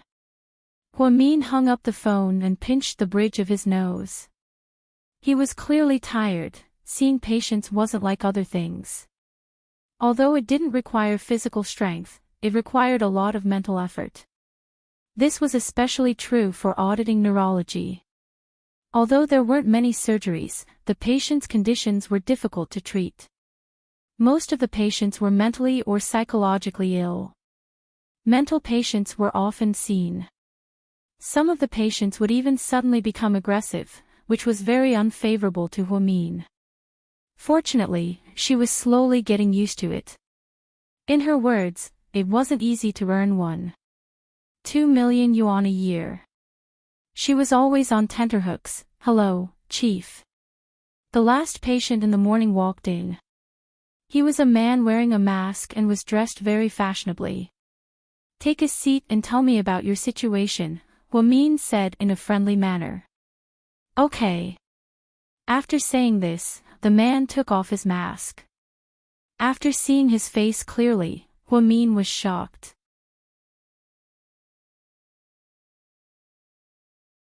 Chapter 1185. Why, are you here? Hua Min had always had a good memory. Especially someone she had just met. She might not be interested in the name Jiang Yi, but she was no stranger to this face. He was the man who kept hitting on her at Seductive Fox last night. Why can't it be me? Are you surprised? The man asked with a smile. Yes. I'm surprised too. I didn't know you were a young lady from GK. I also didn't expect you to be a neurologist at such a young age. You're even a chief physician. How amazing are you? Hua Min wasn't happy at all about Jiang Ye's compliments. Instead, she said nonchalantly, you're not here to chat with me, you're here to see a doctor, right? Ha, you have a sharp tongue. Yes, I'm here to see a doctor. Sorry to trouble you, Dr. Hua. After speaking, Jiang Yi smiled again. Hua Min picked up the medical record that Jiang Yi had filled out earlier and saw the words loneliness phobia written on it. Hua Min scanned through some other information. Then, she looked up and asked, did you diagnose your autism yourself, or did a doctor from another hospital diagnose you? I did it myself. Ha, what makes you think you have this illness? Do you know what it is? I do, it's an extremely rare mental illness. Yes, the symptoms of loneliness phobia are that you don't like to be alone. You always want to be in crowded places. Once you're alone, you'll be afraid of sound. You'll even have nightmares. During this process, you'll have auditory, visual, and auditory hallucinations. Similar to depression, this illness is one of the most difficult mental illnesses to treat, so, Hua Min paused for a second and asked, do you really have this illness, or are you here to tease me and test my medical skills? Ha, you're smart. How did you figure that out? Jiang Yi was impressed. He really didn't have this illness, but he made it up because he wanted to see Hua Min at work. To see what kind of state she was in at work, the results were surprisingly good. He thought that Hua Min was as cute as the girl next door at work as she was last night. On the contrary, Hua Min was very serious, rigid, and even a little unreasonable when he was working seriously. His communication with the patient was also somewhat cold. Sometimes, he would even interrogate the patient as if he was interrogating a criminal. But she couldn't be blamed for this, because if she didn't do it, she would have died. If the patient did not feel pressured, many of them would subconsciously lie because they did not feel pressured. He would conceal some of his symptoms, which would affect Huamin's diagnosis and treatment. I'm sorry, Mr. Jiang. If you're here to play, then I don't have time to accompany you. Please go out, turn left, and get off the elevator. Go home early, wash up, and sleep. Leave such a precious opportunity to see a doctor for someone who needs it, okay? Huamin's words left Jiang Yi speechless. Young lady, do you always speak so harshly? There's no need to be polite to patients who don't respect doctors. Yes, I have to correct you. You're just a patient pretending to be a patient. I hate people like you the most. You're so boring that you want to take up other people's time to see a doctor. Huamin lowered her head and tossed Jiang Ye's medical record onto the table. It was obvious that she didn't want to say another word to him. Hey, are you really angry? I don't mean any harm. I was just joking with you. Jiang Yi immediately explained when he saw that Huamin didn't want to talk to him anymore. I'm sorry, Mr. Jiang, I don't think I'm close enough to you to joke around. Please be mindful of your status. Huamin raised her head sternly and said word by word, Are you always so mean to President Qin at home? Jiang Yi didn't know whether to laugh or cry as he looked at the young lady in front of him.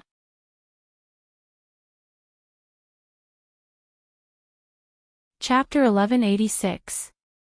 Huamin glanced at him and replied in all seriousness, Your question is hilarious. First of all, this is my personal business and I don't have to tell you. Second of all, you're pretending to be a patient and wasting other patients' time. I don't know what your ultimate goal is.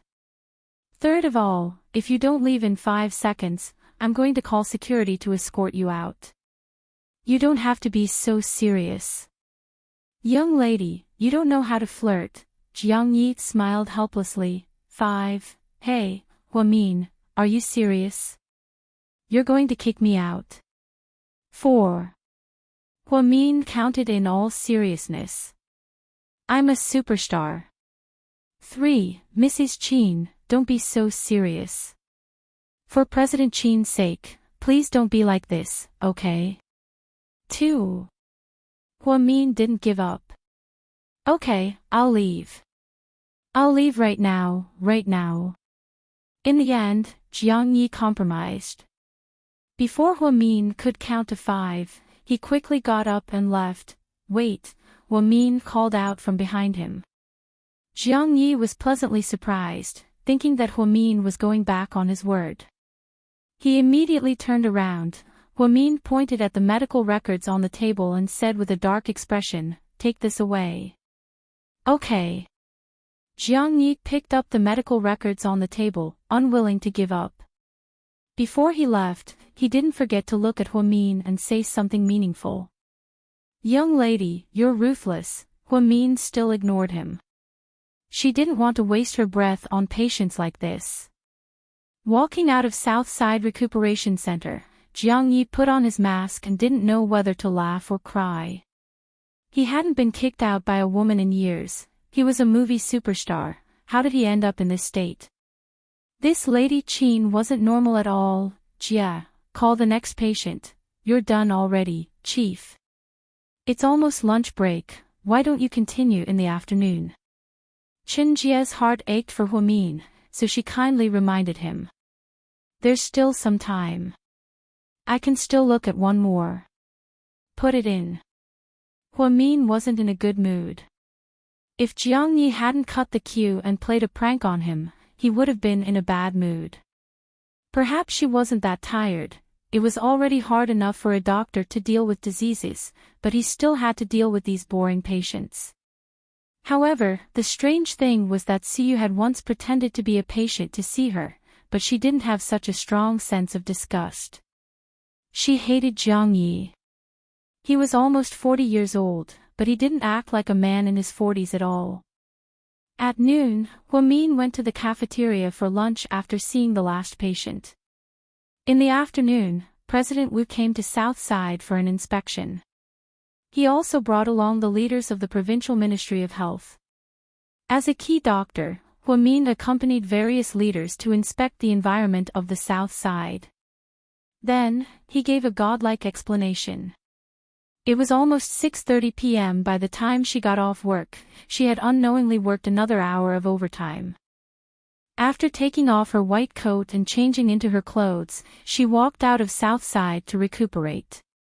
After she got into her car, she called Chin Chu.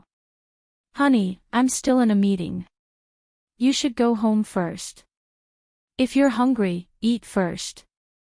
Don't wait for me." This was Chin Chu's voicemail. He had set it up especially for her. After she hung up, she drove straight to South Hill Manor. There were a lot of maids at South Hill Manor, so Huamin rarely had the chance to cook for himself. Therefore, it was a lot less fun. Since she was in the mood today, she decided to cook a few dishes for Mr. Chin. She was going to drive to the supermarket to buy some fresh ingredients. However, she didn't expect to be rear-ended by a BMW X5 on the highway. Everyone was driving normally, and Huamin didn't slow down or stop. Even so, they were still hit. "What the fuck?" Huamin got out of the car. The owner of the X5 also got out of the car. It was a young woman. She had never seen this woman before, but she was very familiar with the woman beside her. It was Song Yisher. Enemies are bound to meet on a narrow road. Huamin stared at them with wide eyes. Xian, look at you. How could you drive like that? You hit Miss Hua. Song Yisher gloated as she looked at the girl beside her.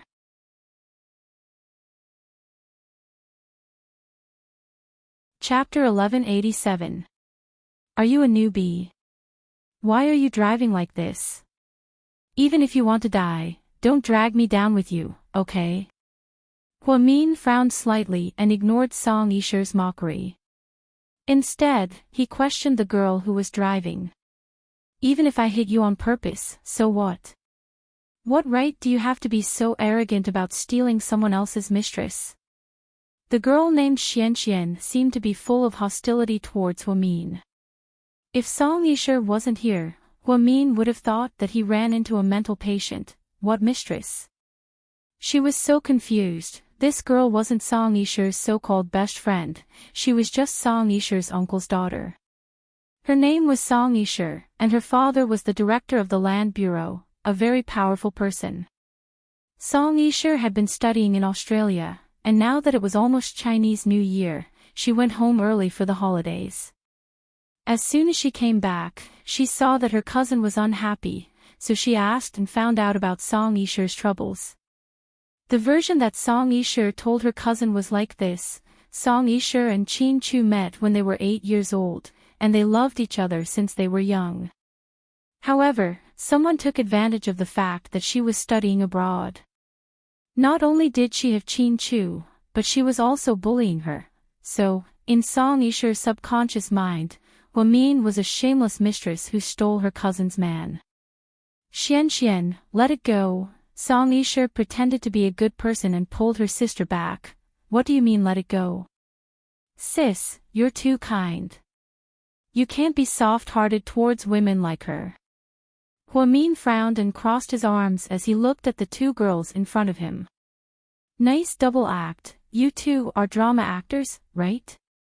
Huamin looked at them, amused. Drama? I'll tell you the truth, Huamian, I don't like you, so what? There are no good people in the Hua family. Hua Xichen is a womanizer, and Hua Yanyan shamelessly seduced the young master of the Shen family. How dare you try to steal Hua Xichen from Wei Ying? Hua Xi is even more useless. Oh, right, I heard that he's not even a part of the Hua family. His mother had an affair with another man and gave birth to him.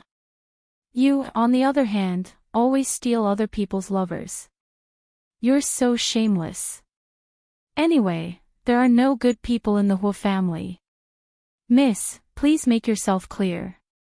How did I snatch him? My cousin has been living with the Qin family since she was 8 years old. She treats the two elders of the Qin family like her own parents.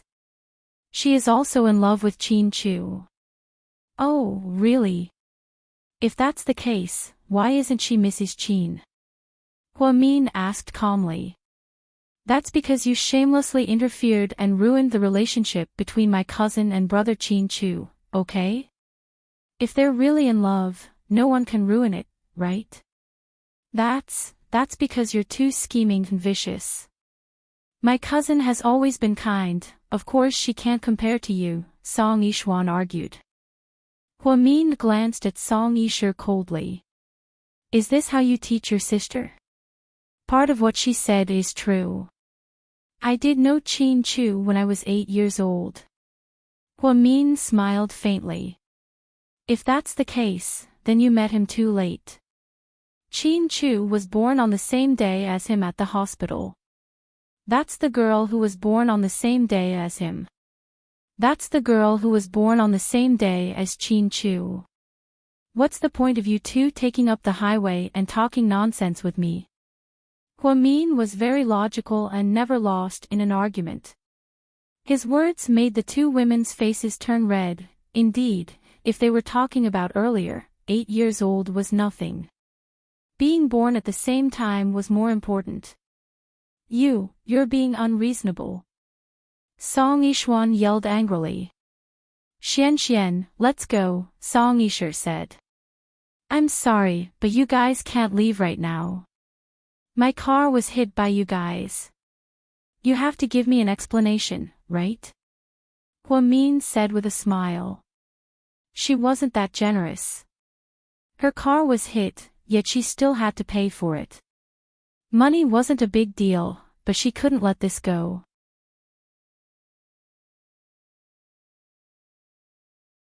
Chapter 1188. Don't worry, I won't go back on my word with your crappy car. Song Yishuan said shamelessly. Hua Min was speechless. Crappy car. How dare she call his car crappy? An Audi R8 was many times better than a BMW X5, okay? If she drove a Bugatti Veyron, then it would be reasonable for her to say something like that. Hua Min realized that the Song family was truly annoying. Don't worry, I won't scam you. The insurance company will be here in a bit, and will give you a detailed list of the compensation. You can just transfer the money when the time comes. Hua Min was easy to talk to. You crashed, pay, and leave. The process was simple, however, someone didn't know what to do. Song Yishuan rolled her eyes and suddenly said, Hua, I heard that you're a genius. I've never said anything like that, Yizichin said. It wasn't that Hua Min was trying to be low-key, but it was true that she never said that she was a genius. That was what other people said, but that's what other people say. Song Yishuan was obviously not convinced. That's other people's business, it doesn't represent my opinion. Anyways, I heard that you're an all-rounder. You can learn things that other people take 10 years to learn in less than a year. You can learn things that other people take 5 years to learn in less than a month. Isn't that an exaggeration? What do you want? Just say it, we're all busy, and I don't have time to play word games with you. Hua Min looked at his watch. He really didn't have the patience. Being around someone he didn't like was torturous. Now, whenever he saw Song Yishu, Hua Min would be in a bad mood. Okay, then I'll make it simple. Do you dare to race with me? Race? Hua Min was slightly surprised. Xian, don't, it's too dangerous. Let's go, we'll pay her back.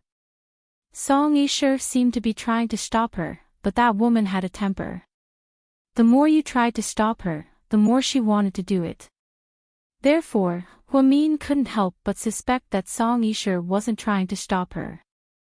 Instead, she was trying to use her cousin's personality to start a war. Yes, do you dare? Let's have a match. What's the benefit of racing with you? The benefit is that if you beat me, I'll buy you a new R8. It's only a 1,000,000 yuan car. Song Yishuan's tone was arrogant. It was true that Song Yishuan could drive a sports car worth millions of yuan, but she had to keep a low profile because she was a family member of an official. She did have a lot of money, so she didn't care about this 1 million. What if I lose? Huamin asked again. If you lose, you have to apologize to my cousin in person and admit that you stole her beloved man. That's not fair. How about this?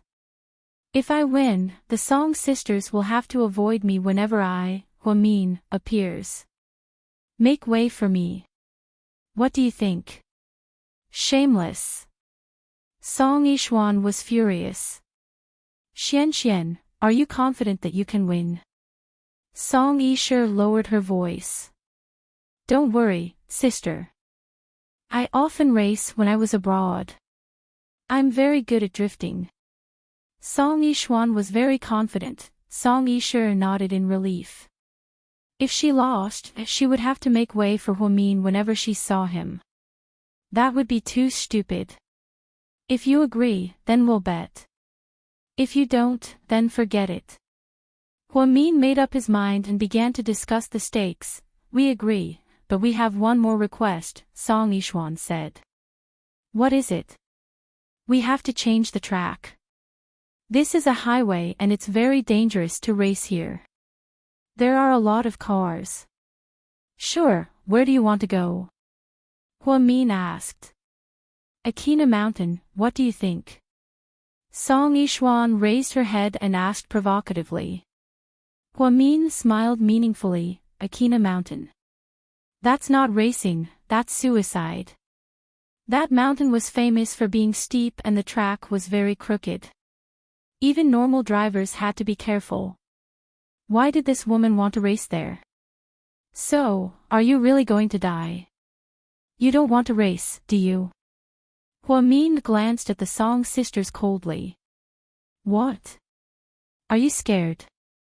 Song Yishuan raised her chin and looked up at him with her nose in the air. She looked like a scoundrel. Song Yishu, on the other hand, didn't say anything. It seemed like she wanted to use Song Yishuan to teach Huamin a lesson. After 3 seconds of silence, Huamin glanced at Song Yishu and said, Sure, but I want her to sit in the passenger seat. Upon hearing this, Song Yishu's face darkened. She had to admit that Huamin was ruthless enough to drag her into this race.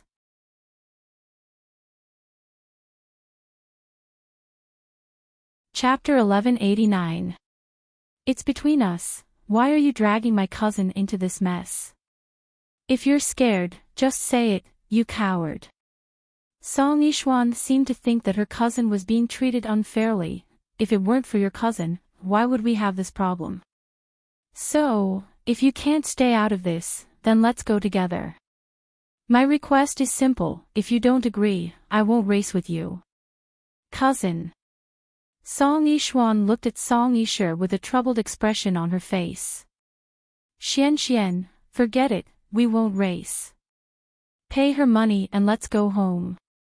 Song Yishu was truly scared. Every year, countless racing enthusiasts died in car accidents at the Akina Mountain Raceway. The locals called it the Road of Death. What kind of joke was this, letting her sit in the passenger seat? She was playing with her life. This time, she really wanted Song Yishuan to back out of the race. However, this cousin of hers was great in every way, except for her stubborn temper. The more you don't want me to do something, the more I want to do the opposite. Therefore, when Song Yishu tried to persuade her, she became even more arrogant. Don't worry, cousin, you can sit in my car, no one else will. I've been racing for 6 years, Song Yishuan promised. She was only 24 years old this year, the same age as Huamin, but she had been driving for 6 years. Needless to say, she was quite arrogant. When she was 18 years old, she got her driver's license and started drifting. Even when she was overseas, she often hung out with people from racing clubs. She definitely had no problems. Also, she observed Huamin's car for a while. Huamin didn't drive fast and was very stable. Therefore, he probably wasn't the kind of person who could drive a car. Huamin's car was an Audi R8, which was a trendy sports car. Song Yishuan's X5 was an off-road car, so she might have an advantage when it came to mountain roads. Song Yishuan thought that she had no problems with the car. She should be able to crush that Huamian in no time. That's why she was so confident in letting her cousin sit in her car, but Song Yishu wanted to say something but was interrupted by her cousin. Don't say any more, cousin. It's settled. Don't you want revenge? I'll help you. Maybe that woman will get into a car accident and die. We won't have to do anything. Then, Brother Qin Chu won't be yours. Song Yishuan lowered her voice and whispered into Song Yishu's ear. Song Yishuan was young, but she had a vicious heart. She had entered the race with the attitude that she would die if the car crashed. I don't think that's a good idea. Song Yishu was in a dilemma. Although she wanted Huamin to leave Qin Chu, she never wanted her to disappear. Asking her to die. This idea was a bit scary. If Qin Chu knew about this, he definitely wouldn't let him off, right? Song Yishuan saw her cousin's concern and added, it's an accident that she got into this accident. Cousin, don't worry, they won't blame it on us.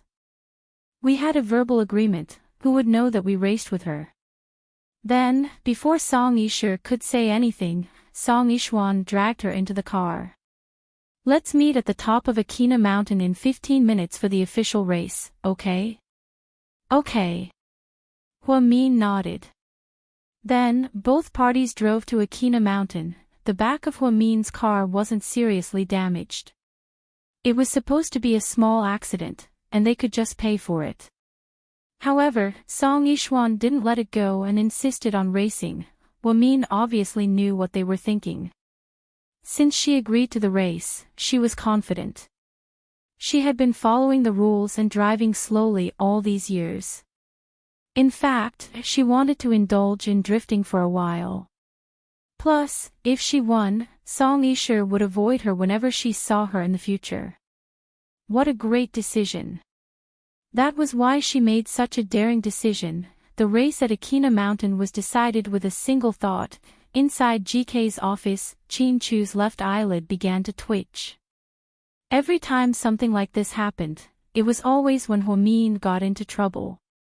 He picked up his phone and dialed a familiar number, honey. Huamin felt guilty and immediately called out sweetly. Qin Chu felt like something was wrong. One who was unaccountably solicitous was hiding evil intentions. Honey, where are you?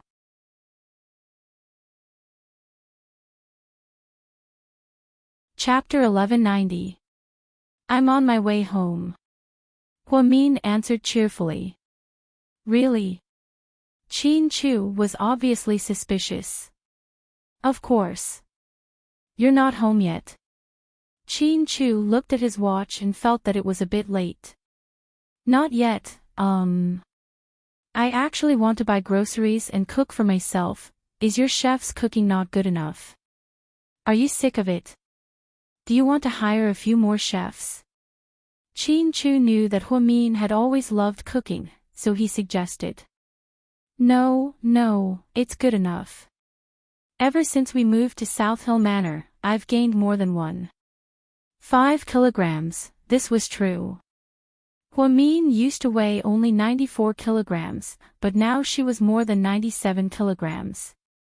She was only 1.5 kilograms away from breaking 100 kilograms. People always said that beauties were less than 100 kilograms. If she continued to grow like this, she probably wouldn't be able to be called a beauty for the rest of her life. You're still skinny. Eat more and gain another 5 kilograms. Qin Chu gave her a target. Damn it, just package me like a pig. Huamin protested. However, her protest was futile. Honey, it's cold outside. Come home early, I'll be back as soon as I'm done. Chin Chu was still worried. Okay, honey, I'll wait for you at home, Huamin answered guiltily. Then, she hung up the phone. Chin Chu raised his hand to touch his left eyelid, but it was still twitching. Is there anything else important later? Chin Chu looked at Yang and asked. He thought that if there wasn't anything important, he would go home early. Although Huamin agreed, he still didn't feel at ease. Sir, we're having dinner with President Liu of Wanhe tonight. We're going to talk about the Water Village project that our two companies are developing together. Chin Chu didn't say anything. The Water Village project took about 1.5 years to come up with a preliminary plan. The two companies would each invest 10 billion yuan to develop Sea City's tourism industry. The government gave them a piece of land by the sea for free, so that these entrepreneurs could drive the local economy. Although Sea City was a small city that wasn't well known in the country right now. The per capita income and consumption wasn't low. This place was also full of crouching tigers and hidden dragons. At present, the top entertainment companies in the country were here. The headquarters of the largest private bank, Su Family Bank, was also here. The most famous conglomerate in Asia, GK, was here as well. Therefore, Chin Chu was also optimistic about the tourism industry in the city and planned to develop it well.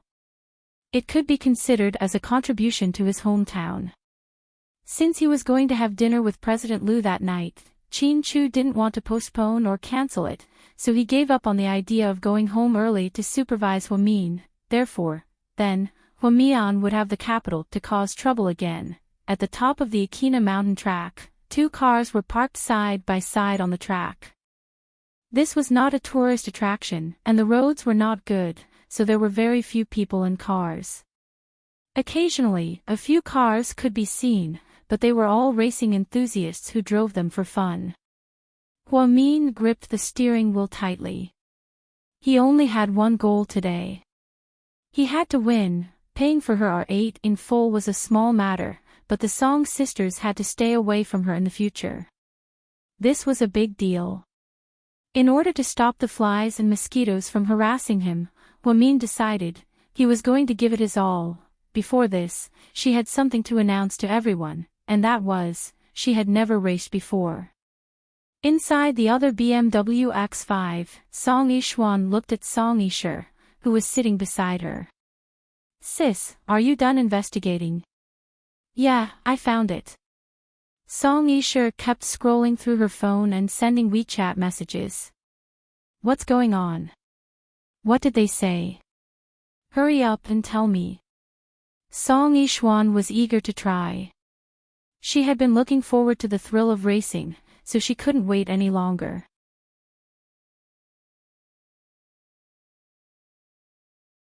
Chapter 1191. It's true that Huamin has never raced before. The Department of Transportation doesn't even have a record of her breaking the rules. At most, she'll run a few red lights. Look at the video that they sent over. Her driving skills are average, and she doesn't have much skill. Song Yisher read some information that one of her acquaintances sent over. The sisters wanted to study Huamian thoroughly. Know yourself and know your enemy, and you'll win every battle. Then that's easy.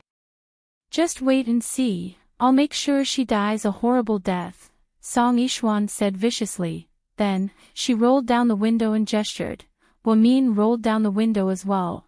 Let's compare our watches, mine is 6:58 p.m. Okay. Huamin nodded. Once it's 7 o'clock p.m., we'll start. Whoever gets to the sign at the foot of the mountain first wins, okay. Huamin continued to nod. If someone surrenders, breaks down, or gets into an accident, the other party won't be responsible for it. Sure. To be fair, we both have to record a short video. Song Yishuan's request was actually made by Song Yisher. She was afraid that if something happened to Huamin, she would be implicated, so she came up with this idea. Is it really that troublesome? Huamin was a little helpless. Of course it's necessary. If something happens to you, do you want us to be responsible? Haha, you're right. If something happens to you guys, then I'll be implicated as well. That's a good idea. Huamin nodded and took out his phone. Both parties had to sign a letter of guarantee to ensure that nothing would go wrong. Oh no, it's too late. Let's start at 7:03 p.m., Song Yishuan said. Huamin nodded again, indicating that he had no objections. Then, the two of them rolled up their windows. They quietly looked at their watches. As soon as it was 7:03, the two cars rushed over at high speed. Because they were both luxury cars that cost more than 1,000,000 yuan, their starting speed was quite impressive. It was Huamin's first time running the Akina mountain track, so he was at a disadvantage because he didn't know the terrain well. Song Yishuan, on the other hand, had an advantage. Every year when she returned to China, she would come here to play with her friends.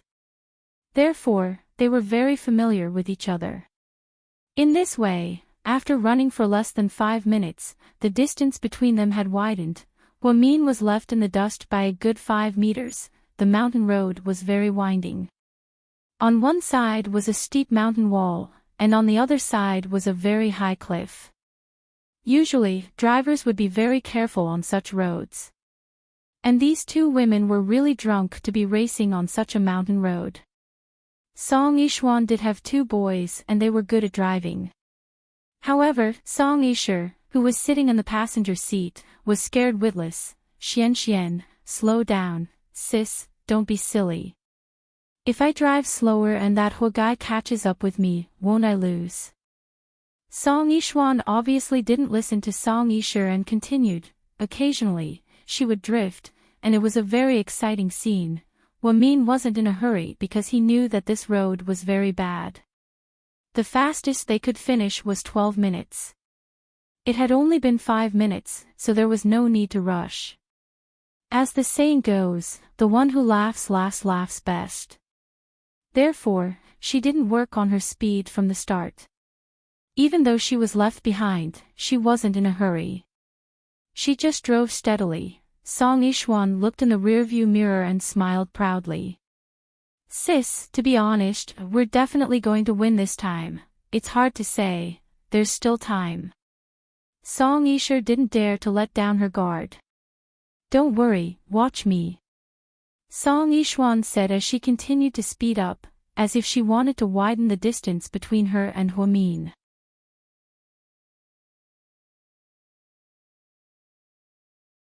Chapter 1192. First, she observed Song Yishuan's strategy. Her strategy was simple, she just drifted and raced. When she made a turn, she drifted so much that the tires squeaked. After a while, Huamin realized that although the mountain road was steep, it was very regular. Every minute or so, there would be a big turn, therefore, as long as she made a perfect turn, she would be able to catch up to Song Yishuan in a matter of minutes. Then, Huamin stepped on the gas pedal. Her beloved Audi sped out, extremely nimble. She counted in her heart for 60 seconds and then made a beautiful turn. It wasn't a drift, but a very natural turn. It was even more perfect than Song Yishuan's showy maneuver. Just like that, after 3 minutes and 3 turns, Huamin caught up. When they caught up, Huamin stepped on the gas pedal again, and the car sped forward like it was flying. Song Yishuan was suddenly thrown more than 3 meters away by Huamin. What the? No way. That woman is so fast, she caught up so quickly. No way, this doesn't make sense. Song Yishuan was dumbfounded. Don't underestimate her, she's very smart, I think she found a trick. Song Yisher said with hostility as she tightly held onto her seatbelt. It's okay, even so, I have a way to deal with her. Then, Song Yishuan sped up and followed closely behind Huamin's car. Then, with a bang, she crashed into the back of Huamin's car. Huamin's car jerked forward. Xian, we all have driving cameras now, why are you doing this? Song Yisher's eyes widened. She always thought that she was cruel, but she didn't expect her cousin to be even more cruel. She couldn't beat Song Yishuan, so she crashed into the back of Song Yishuan's car. at this speed, the car in front of Song Yishuan could easily flip over if they collided. I already said that you don't know anything about cars. When the time comes, I'll smash the dashcam and no one will know. Besides, we all have our own recordings in our phones. Didn't you say that the competition is voluntary? What does her accident have to do with me? Besides, even if someone really did find us, do you think my father and your father's power isn't enough to deal with it? You're making a fuss over nothing. Song Yishuan was used to being bossy since she was young, so she didn't think that this was a problem. Min was in a bad mood after she bumped into him. How dare this woman play dirty with me? Min gritted his teeth and cursed. Min should have known that they would be so despicable. He steeled his heart and continued to speed up. Song Yishuan followed closely behind her and refused to let up. It seemed like she wanted to continue bumping into her. And Min would not give her the chance. With such a fast speed, if she bumped into him when he turned a corner, he would fall off the cliff. That would cost him his life. Therefore, Min was still moving left and right as he accelerated. His reaction was extremely fast. Song Yishuan wanted to bump into him, but she didn't have the chance to do so. Song Yishuan gripped the steering wheel tightly. Not bad, that woman is very smart. She used this trick to avoid me. I told you she wasn't easy to deal with. You're too reckless. Yishuan. Song Yishuan sounded like she was complaining. Don't worry, I've been racing for so many years. I won't lose to a newbie. Cousin, hold on tight. I'm going to give her a fatal blow. Then, Song Yishuan began to make a sharp turn and drift. Song Yishuan was so scared that she covered her eyes with her hands and didn't dare to look. She actually regretted it. She wanted her cousin to bully Min, but she didn't think that she would be dragged into this.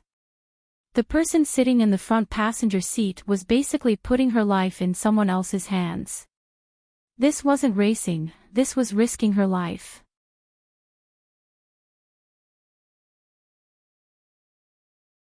Chapter 1193.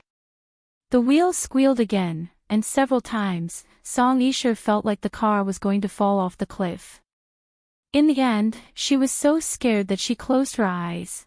After a few more tries, Song Yishuan finally caught up to Min.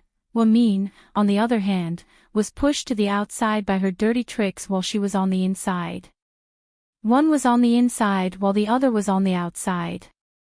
Obviously, the person on the outside was at a disadvantage. At this moment, Song Yishuan smiled sinisterly.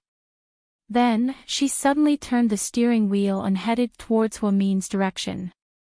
Her goal was obvious. She wanted to knock Min off the edge of the cliff. The road was so narrow, and she had no doubt used all of her strength to force the car open. Xian. Song Yishuan saw through her intentions and was so scared that her face turned pale. If she really knocked Min off the cliff and died, the two sisters would be indirectly murdered. Song Yishuan's car was about to crash into Min's R8. Min suddenly slammed on the brakes. The brakes of $1 million luxury car were extremely flexible. She slammed on the brakes and the car suddenly stopped. However, Song Yishuan's car was still running. Therefore, when she crashed into Min, she was faster than him and fell off the cliff. Two deafening screams were heard. They came from Song Yishuan's BMW X5. Song Yishuan originally wanted to kill Min, but she failed and fell off the cliff. She deserved it. After Min stopped the car, he immediately opened the door and got out. He looked around and realized that the cliff wasn't very high. The most dangerous part was over, and there was a 3-meter deep ditch below. The trees were dense, so the BMW X5 fell off the cliff and into the ditch. There were even tree trunks around it. It wasn't a big problem. After hesitating for 5 seconds, Min took out his phone and called 120. 20 minutes later, the 120 came and carried the injured Song sisters away. Damn it, the 110 came as well. Song Yishuan, who was stuck in the car, was scared and called many times for help. She never thought that Huamin would call for help. The funniest part was that when she called 110, she purposely said that her car was hit and that Huamin wanted to murder her. After her explanation, Huamin couldn't clear his name. Therefore, he was brought back to the municipal bureau. Why are you here again? In the municipal bureau station, Gao ran and looked at Huamin, speechless. He couldn't even remember how many times Huamian had been sent to the Municipal Public Security Bureau. What was Huamin? Huamin. Huamin asses. What's going on? Why are you here this time? Gao Ran just came back from a case, so he didn't know that Huamin was racing with the Song sisters. Racing. Huamin calmly answered. Pfft. Gao Ran spat out a mouthful of tea. Luckily, Huamin reacted quickly. He lowered his head, and the tea splashed onto the face of the young policeman behind him. Captain. Captain Gao, you don't have any more tea, right? I'll get you some more. Not only was the young policeman not angry, he even tried to suck up to Gao Ran and poured more tea for him. This made it easier for the two of them to talk. Racing. Are you okay? When did you start racing? Does Mr. Qin know? Huamin shook his head. If he knew, he would kill you for sure. Kill you is the right thing to do. If Xu Lingling did that, I would kill her too. Don't you know that racing is risking your life? Gao Ran was speechless. Qin Chu was worried sick that he had such a troublesome wife like Huamin. I was also provoked. Anyways, it's not my fault, Huamin said confidently. Really? If it's not your fault, then fine. I'll call Mr. Qin right now and ask him to bail you out. Then, Gao Ran took out his phone and pretended to make a call.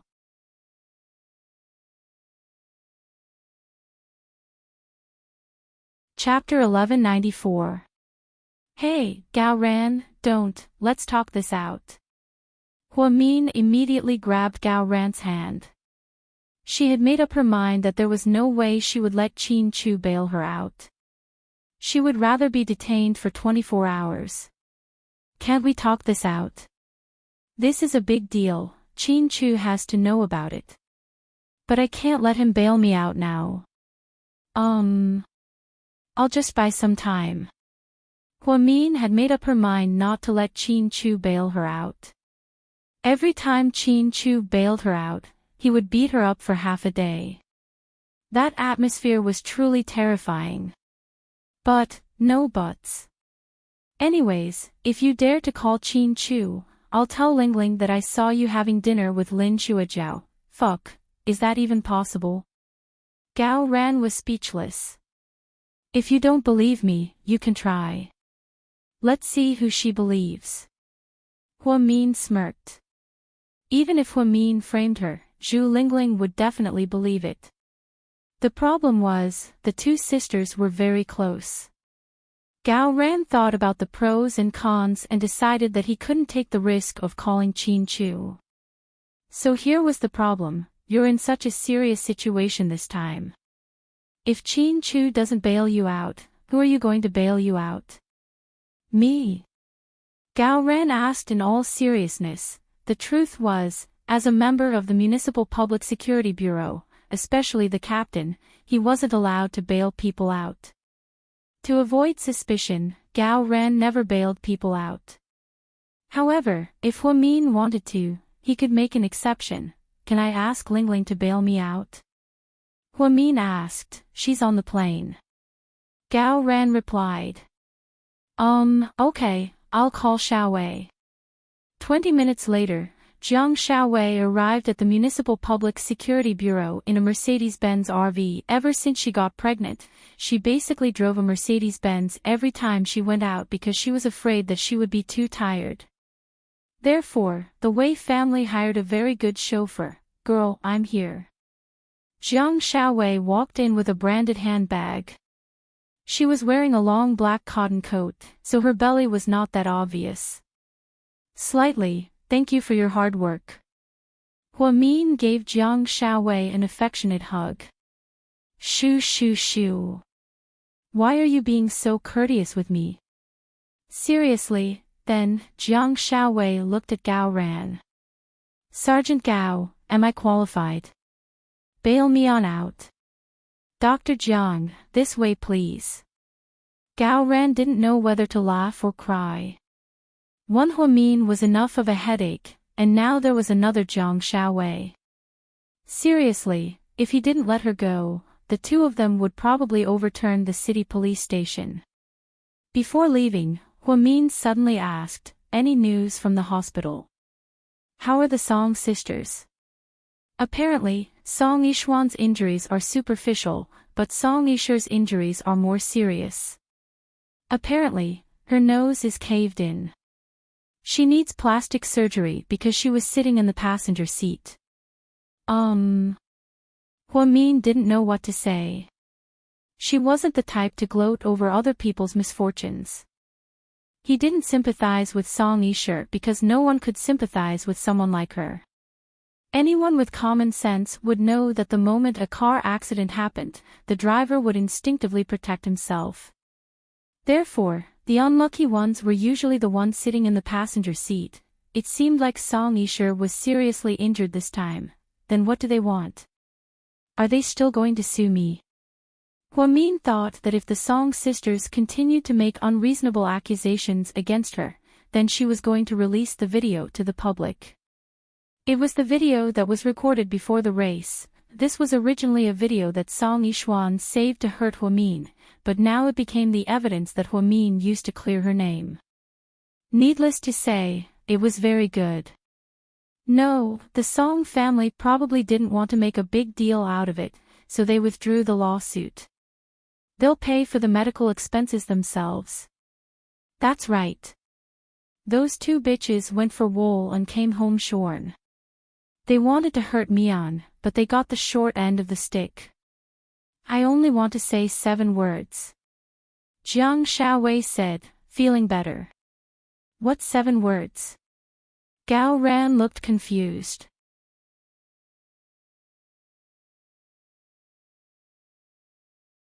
Chapter 1195. Serves you right, you're so unlucky. Gao Ran, Huamin, that's a good point. Let's go, Mrs. Qin, treat me to a big meal. Then, Jiang Shaowei put her arm around Huamin's shoulder and the two of them walked out of the Municipal Public Security Bureau intimately. Because Huamin's car was damaged, he had to be towed to a 4S store. They got into Shaowei's Mercedes-Benz. Shaowei, what do you want to eat? How about a roasted lamb leg? Jiang Shaowei asked with a smile. That's exactly what I wanted. I've been preparing for a few days now. If Mr. Qin wasn't so busy, we would have gone already. Let's go for lamb leg, let's go. Then, the chauffeur drove them to a big Mongolian hotel in the city center. It was called the Grassland Family. The hotel was in the shape of a yurt. It was beautiful and luxurious. The owner was a Mongolian, a fierce Mongolian man. The sheep were all from the grassland, and business was booming. The two of them went straight into a luxurious yurt. They ordered a 4-pound roasted lamb leg, as well as many side dishes and meat skewers. Wouldn't it be a waste if it's just the two of us? How about we call our family members? Jiang Shaowei suggested. You call your family, I'll pass, haha. I'm still in shock after such a big accident. I'm scared that if Mr. Qin finds out, I'll be dead meat. Okay, I'll call Wei Liao to come. No problem, you two can eat as much as you want, it's my treat, Huamin said with a lofty look on his face. Jiang Shaowei immediately took out her phone and called Wei Liao. She didn't say that Huamin was treating, she just said that she was having roasted lamb leg. Wei Liao, Su Yu, and Tang Chuan were playing billiards and hadn't eaten yet. When they heard that Huamian had ordered a roasted lamb leg, they were all shocked. When they heard that Huamian had roasted lamb leg, the three of them were very interested. Hence, the three of them drove to the hotel in 3 sports cars that attracted a lot of attention. When they entered the yurt, Siyut saw that Huamin was there. "Oh, Dr. Hua, you're here too." Tang Chuan had always loved to joke around, so when he saw Huamin, he immediately put on a cheeky smile. "Yeah, so be careful with your words. You might be in danger of being exposed." Huamin replied humorously. "Slightly, you didn't say Mian was here, ah." Wei Liao was a bit embarrassed. "Fuck. You're blaming me. You didn't say that all 3 of you would come." Jiang Xiaowei was also dumbfounded. "This couple is amazing, it's fine. It's good that you're here. Let's eat together." Huamin tried to smooth things over. "Oh yeah, it's Mian's treat today. Eat whatever you want, haha, thank you, Dr. Hua, then I won't hold back. Let's start with a bottle of the most expensive wine." Tang Chuan was the one who shouted. Huamin was immediately speechless. "You're a professional scammer." Suyu slapped the back of Tang Chuan's neck. Tang Chuan grimaced. It's fine. If we exceed our budget, we have you, the super rich guy, right? We have nothing to be afraid of." Tang Chuan made up his mind. If Suyu was here, then no one else would have to pay the bill. This was the benefit of having a super rich friend. "What's so good that you're treating us to dinner?" Wei Liao was smarter, so he looked at Huamin and asked a key question. I was detained by the police, and then your family slightly bailed me out. Is that a good thing?" Huamin smiled. Wei Liao, Tang Chuan, Suyu was the first to react. He looked at Huamin worriedly and asked, "Why did you go in? Did you get into a fight again?" Note that Suyu used the word again. It seemed like Huamin had become an indelible tomboy in Suyu's heart.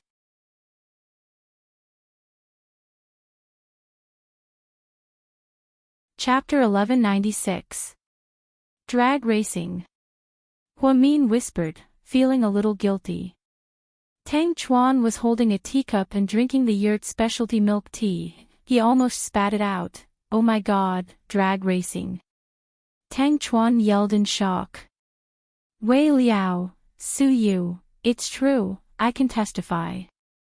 Jiang Xiaowei immediately raised her hand to testify when she saw how shocked everyone was. Drag racing alone isn't enough to detain you. At most, you'll be fined. Lord Su was the most knowledgeable. Huamin lowered his head even more. I was drag racing with Song Yishuan. Song Yishuan, the precious daughter of the director of the Land Bureau? Tang Chuan asked. Huamin nodded. Song Yishu was sitting in the front passenger seat. Huamin continued. We're not going to race, we're going to get revenge, right? Wei Liao interrupted. Suyu, on the other hand, was very calm. However, Huamin's last sentence almost made Suyu jump. She said, then, we had a race at the Akina Mountain racetrack. Tang Chuan, Akina Mountain. Road of Death. Wei Liao, heroine, I admire you immensely. Do you want to die? Suyu stared at Huamin and yelled angrily. He hadn't gotten angry at Huamin for a long time. Jiang Xiaowei couldn't stay calm when she saw Suyu's expression. What's going on? What's wrong with the Akina Mountain racetrack? Why do all of you have such weird expressions? Jiang Xiaowei didn't like to study racing, so she didn't know what kind of racetrack Akina Mountain racetrack was. When she went to bail him out, she only knew that Huamin and the Song sisters raced, but she didn't ask for details. Before anyone else could speak, Wei Liao explained, the Akina Mountain racetrack is known as the Road of Death for racers. It's one of the 3 most difficult racetracks in China. The terrain is extremely complicated, with lots of turns and steep cliffs, so a lot of people get into accidents while racing. Every year, a lot of people die. that racetrack has been banned by official racetracks for years. Only those who like to race cars would go there, but, if you're not good, you can't win, you can't finish. Of course, we didn't go there once, 5 years. It's not only was it rain, we almost flipped it, it's also cliffs and cliffs. But, if yours not, it,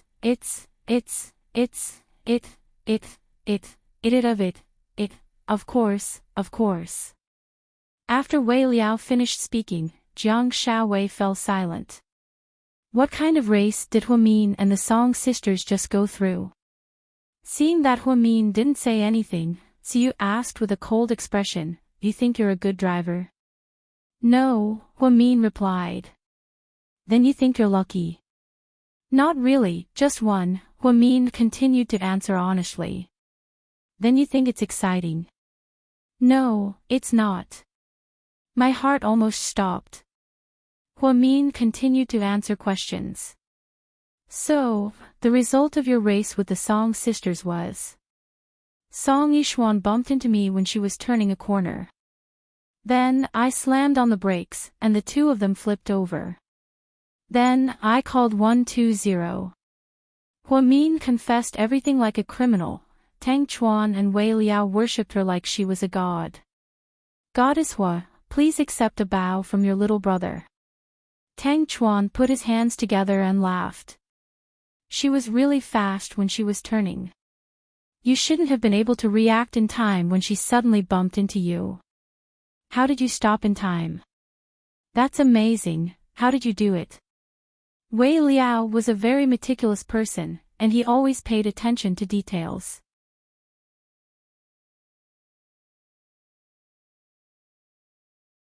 Chapter 1197. I actually didn't react in time. I guessed that she would hit me at this point, so I was prepared to step on the brakes, but how did you know she was going to hit you here? Wei Liao looked surprised. Because we were parallel, and it was also the last big turn of the track.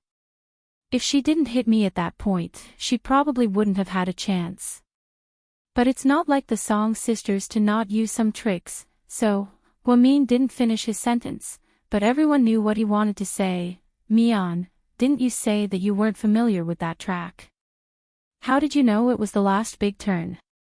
Jiang Xiaowei asked carefully. "I really wasn't familiar with it, I just memorized it when I was driving up the mountain." Wei Liao, Tang Chuan, Jiang Xiaowei, Huamin memorized all the turns of the Akina mountain racetrack, and even knew which one was the biggest one. This abnormal memory. Was it really that heaven-defying? So you think you're awesome and proud? Su Yu's face was as dark as it could get. Even Wei Liao and Tang Chuan hadn't seen Su Yu this angry in a long time. It was like the sign of a storm. "No. I'm proud, I just feel good because I won the bet," Huamin answered in a small voice. "You still had a bet?" "Ha, what bet? Tell us." Tang Chuan loved to gossip, so he immediately started asking questions. "Didn't Song Yishuan rear-end my car on the highway? She said that if I dared to race with her, she would pay me the full price of my Audi R8. It was like buying a new one. You raced for a $1 million car. Is your life that worthless?" Su Yu roared angrily. This was also the reason why he was the most angry. He was really scared. Fortunately, it was the Song sisters who were in trouble. What if something happened to Huamin? What was he supposed to do? 1 million is just a small matter. The important thing is that if I win, they promised me that whenever I appear in public in the future, they'll make way for me.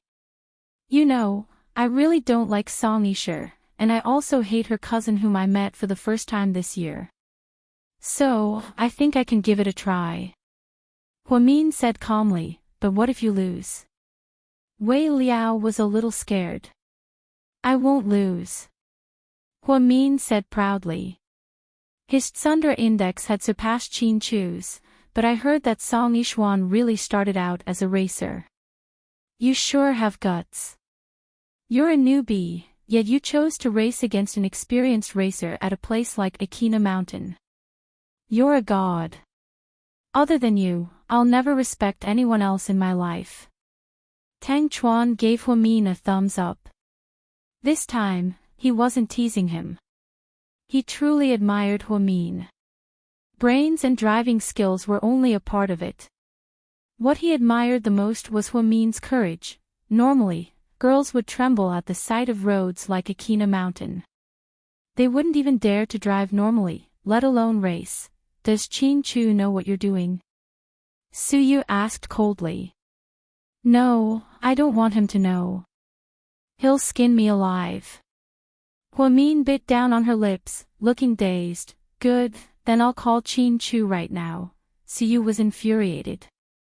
He stood up and took out his phone to call Qin Chu. He didn't have the right to discipline Huamin, but Qin Chu did.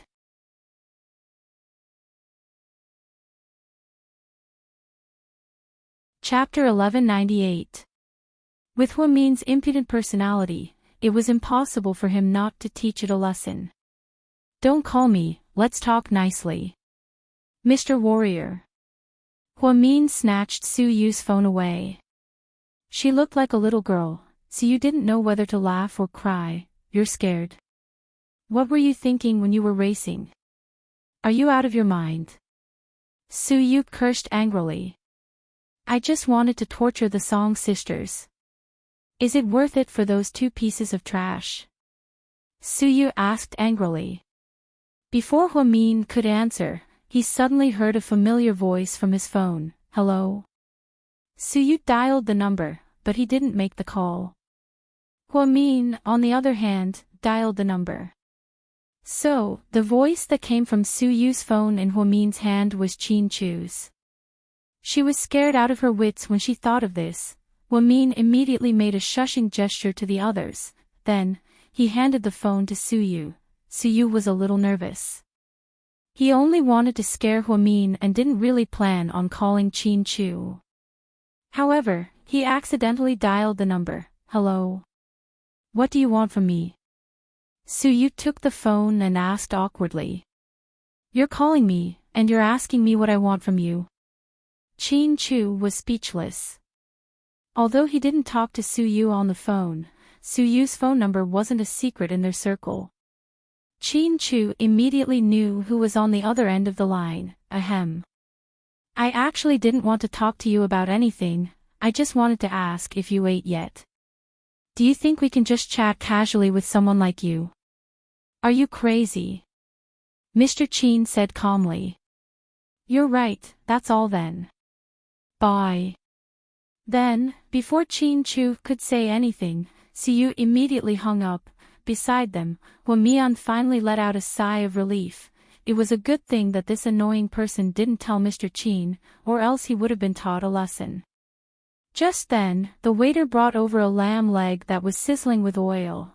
Immediately, the aroma of food filled the air. You guys eat first, I'm going to leave, ha.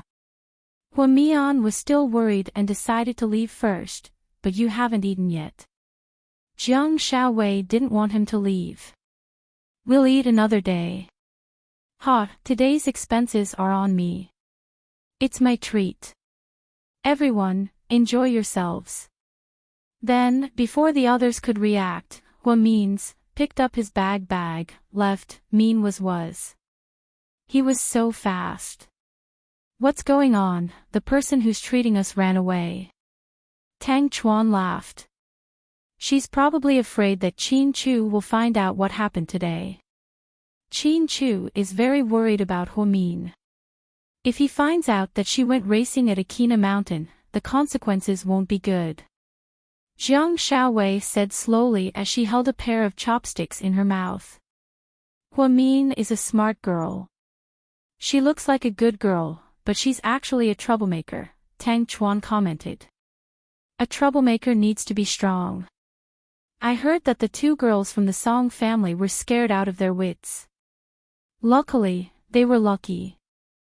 When they flipped over, the ditch was only about 3 meters deep. If it was anywhere else, they would have been smashed into pieces.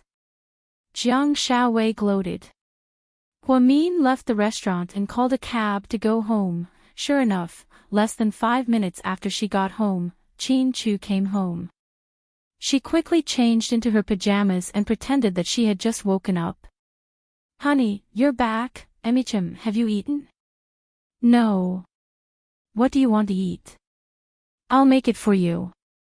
Qin Chu looked up, glanced at Huamian, and asked faintly, Did you do something wrong to me again?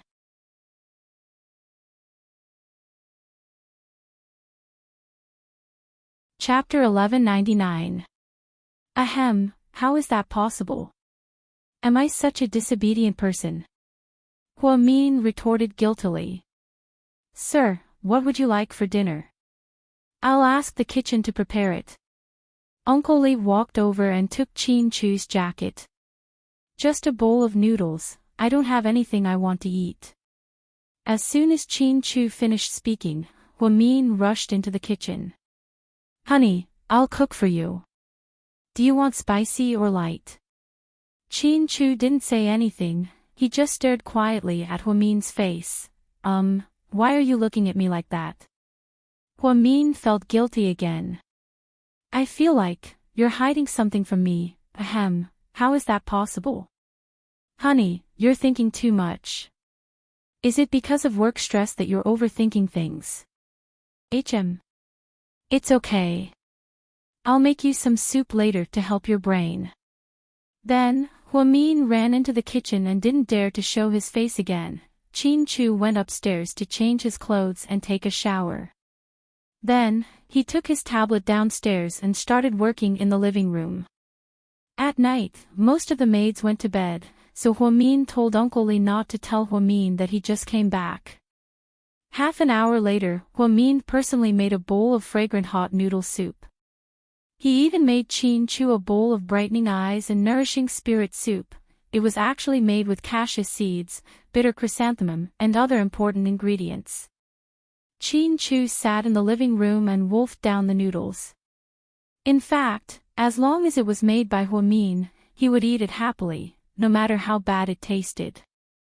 Huamin cupped his face with his hands and quietly watched Mr. Qin eat.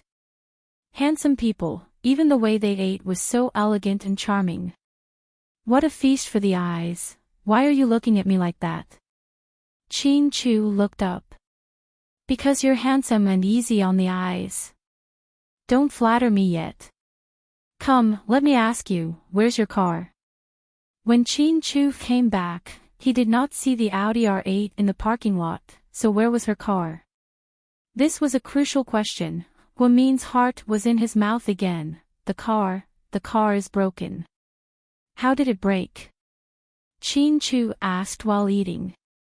That. I accidentally bumped into someone on the way back.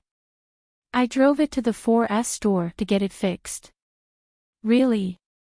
Who did you bump into? A pair of sisters. They're probably new and don't know how to drive, so they rear-ended each other. Huamin continued to answer honestly. Then, how much did I pay you? That hasn't been calculated yet. They don't lack money. They said that when my car is repaired and the bill is out, they will compensate me together. Which part of the road did you hit? The highway. Huamin was telling the truth. She was indeed on the highway when Song Yishuan rear-ended her car. Why didn't you tell me that something so big happened? It's not a big deal. You're so busy every day, how could I trouble you? Huamin smiled guiltily. Qin Chu finished her noodles in a few bites and placed her chopsticks on the table. Then, she took out her phone and began talking.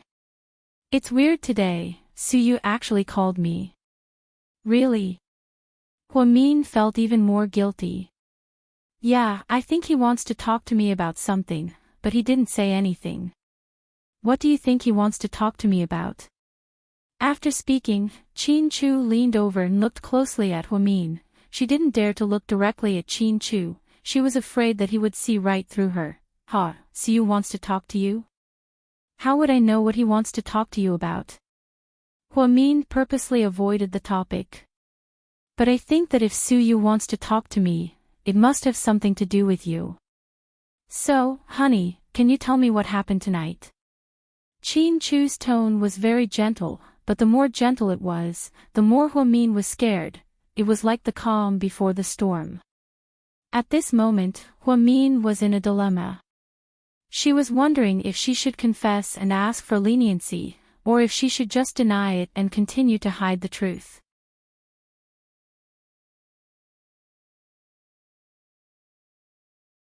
Chapter 1200. After hesitating for 5 seconds, in the end, Huamin purposely looked up at the ceiling and said, "The weather is nice today, it's sunny and windy." The truth was, Huamin didn't want to lie to Chin Chu, but she was really afraid that Mr. Chin would get angry. Every time Mr. Chin got angry, it would be like the ice age in the house. In the end, Chin Chu stared at Huamin for a while, then took out his phone and placed it on the table. "This video is going viral on WeChat today. It's pretty interesting, take a look." Huamin suspiciously picked up the phone and took a look. Holy shit, wasn't this a video of her and the Song sisters racing? From the visual angle, it looked like an aerial shot, but it was very clear.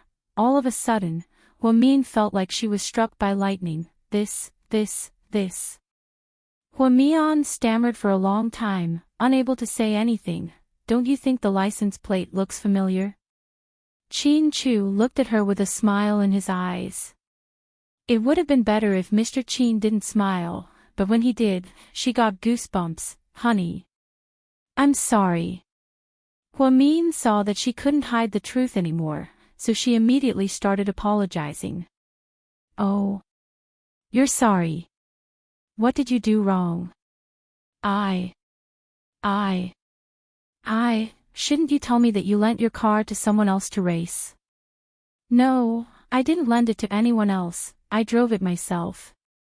Huamin didn't want to weave any more lies, so she decided to come clean. "That shouldn't be, my wife. You've always been a steady driver, why would you race?" Chin Chu purposely rubbed his chin and said, "Honey, this is what happened." Then, during the 10-minute-long statement, Huamin explained the truth of what happened to Chin Chu. Everything she said was true, and she wasn't exaggerating at all. After hearing what she said, Chin Chu quietly asked, "I'm not interested in anything else, and I don't want to know why you were racing or who you were racing with. How's the other person's injury? I just want to ask you. Why did you race behind my back?" It was an emergency, and I was angry, so I made a bet with her." "Did you know that Song Yishuan is an amateur racer?" "No." "Then did you know that the Akina mountain track is known as the Road of Death?" Chin Chu asked again. The smile on his face gradually disappeared, and his expression became colder and colder. "Then have you ever thought about how I would feel if you were the one who got hit?" Chin Chu's to Hua Chin Chu, Huamian, you're so selfish. You only care about your own feelings and never consider mine. You have no idea how important you are to me. You treat this as a game, but it's a disaster for me. I'm a little tired, I don't want to say anything else."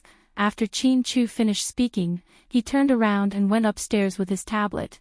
Huamin was left alone in the living room, all alone and cold. She didn't feel good about it. After Chin Chu went upstairs, he went straight to his study and turned on his computer to do some work. The video was taken by some racing enthusiasts who happened to be near Akina Mountain. They used a small aerial camera to take pictures of the two cars. Then, they crazily reposted it on their WeChat moments. The title of the video was, "If your girlfriend drove like this, would you dare to ride in her?" Countless netizens commented that the two cars were too fast. Did they have a death wish? Some professional racers also praised, "The owner of the Audi is amazing.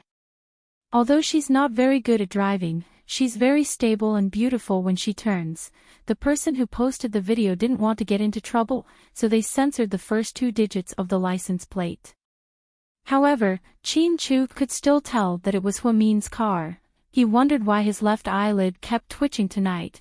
It turned out that his worrisome wife had caused trouble again. Just then, Chin Chu's phone rang.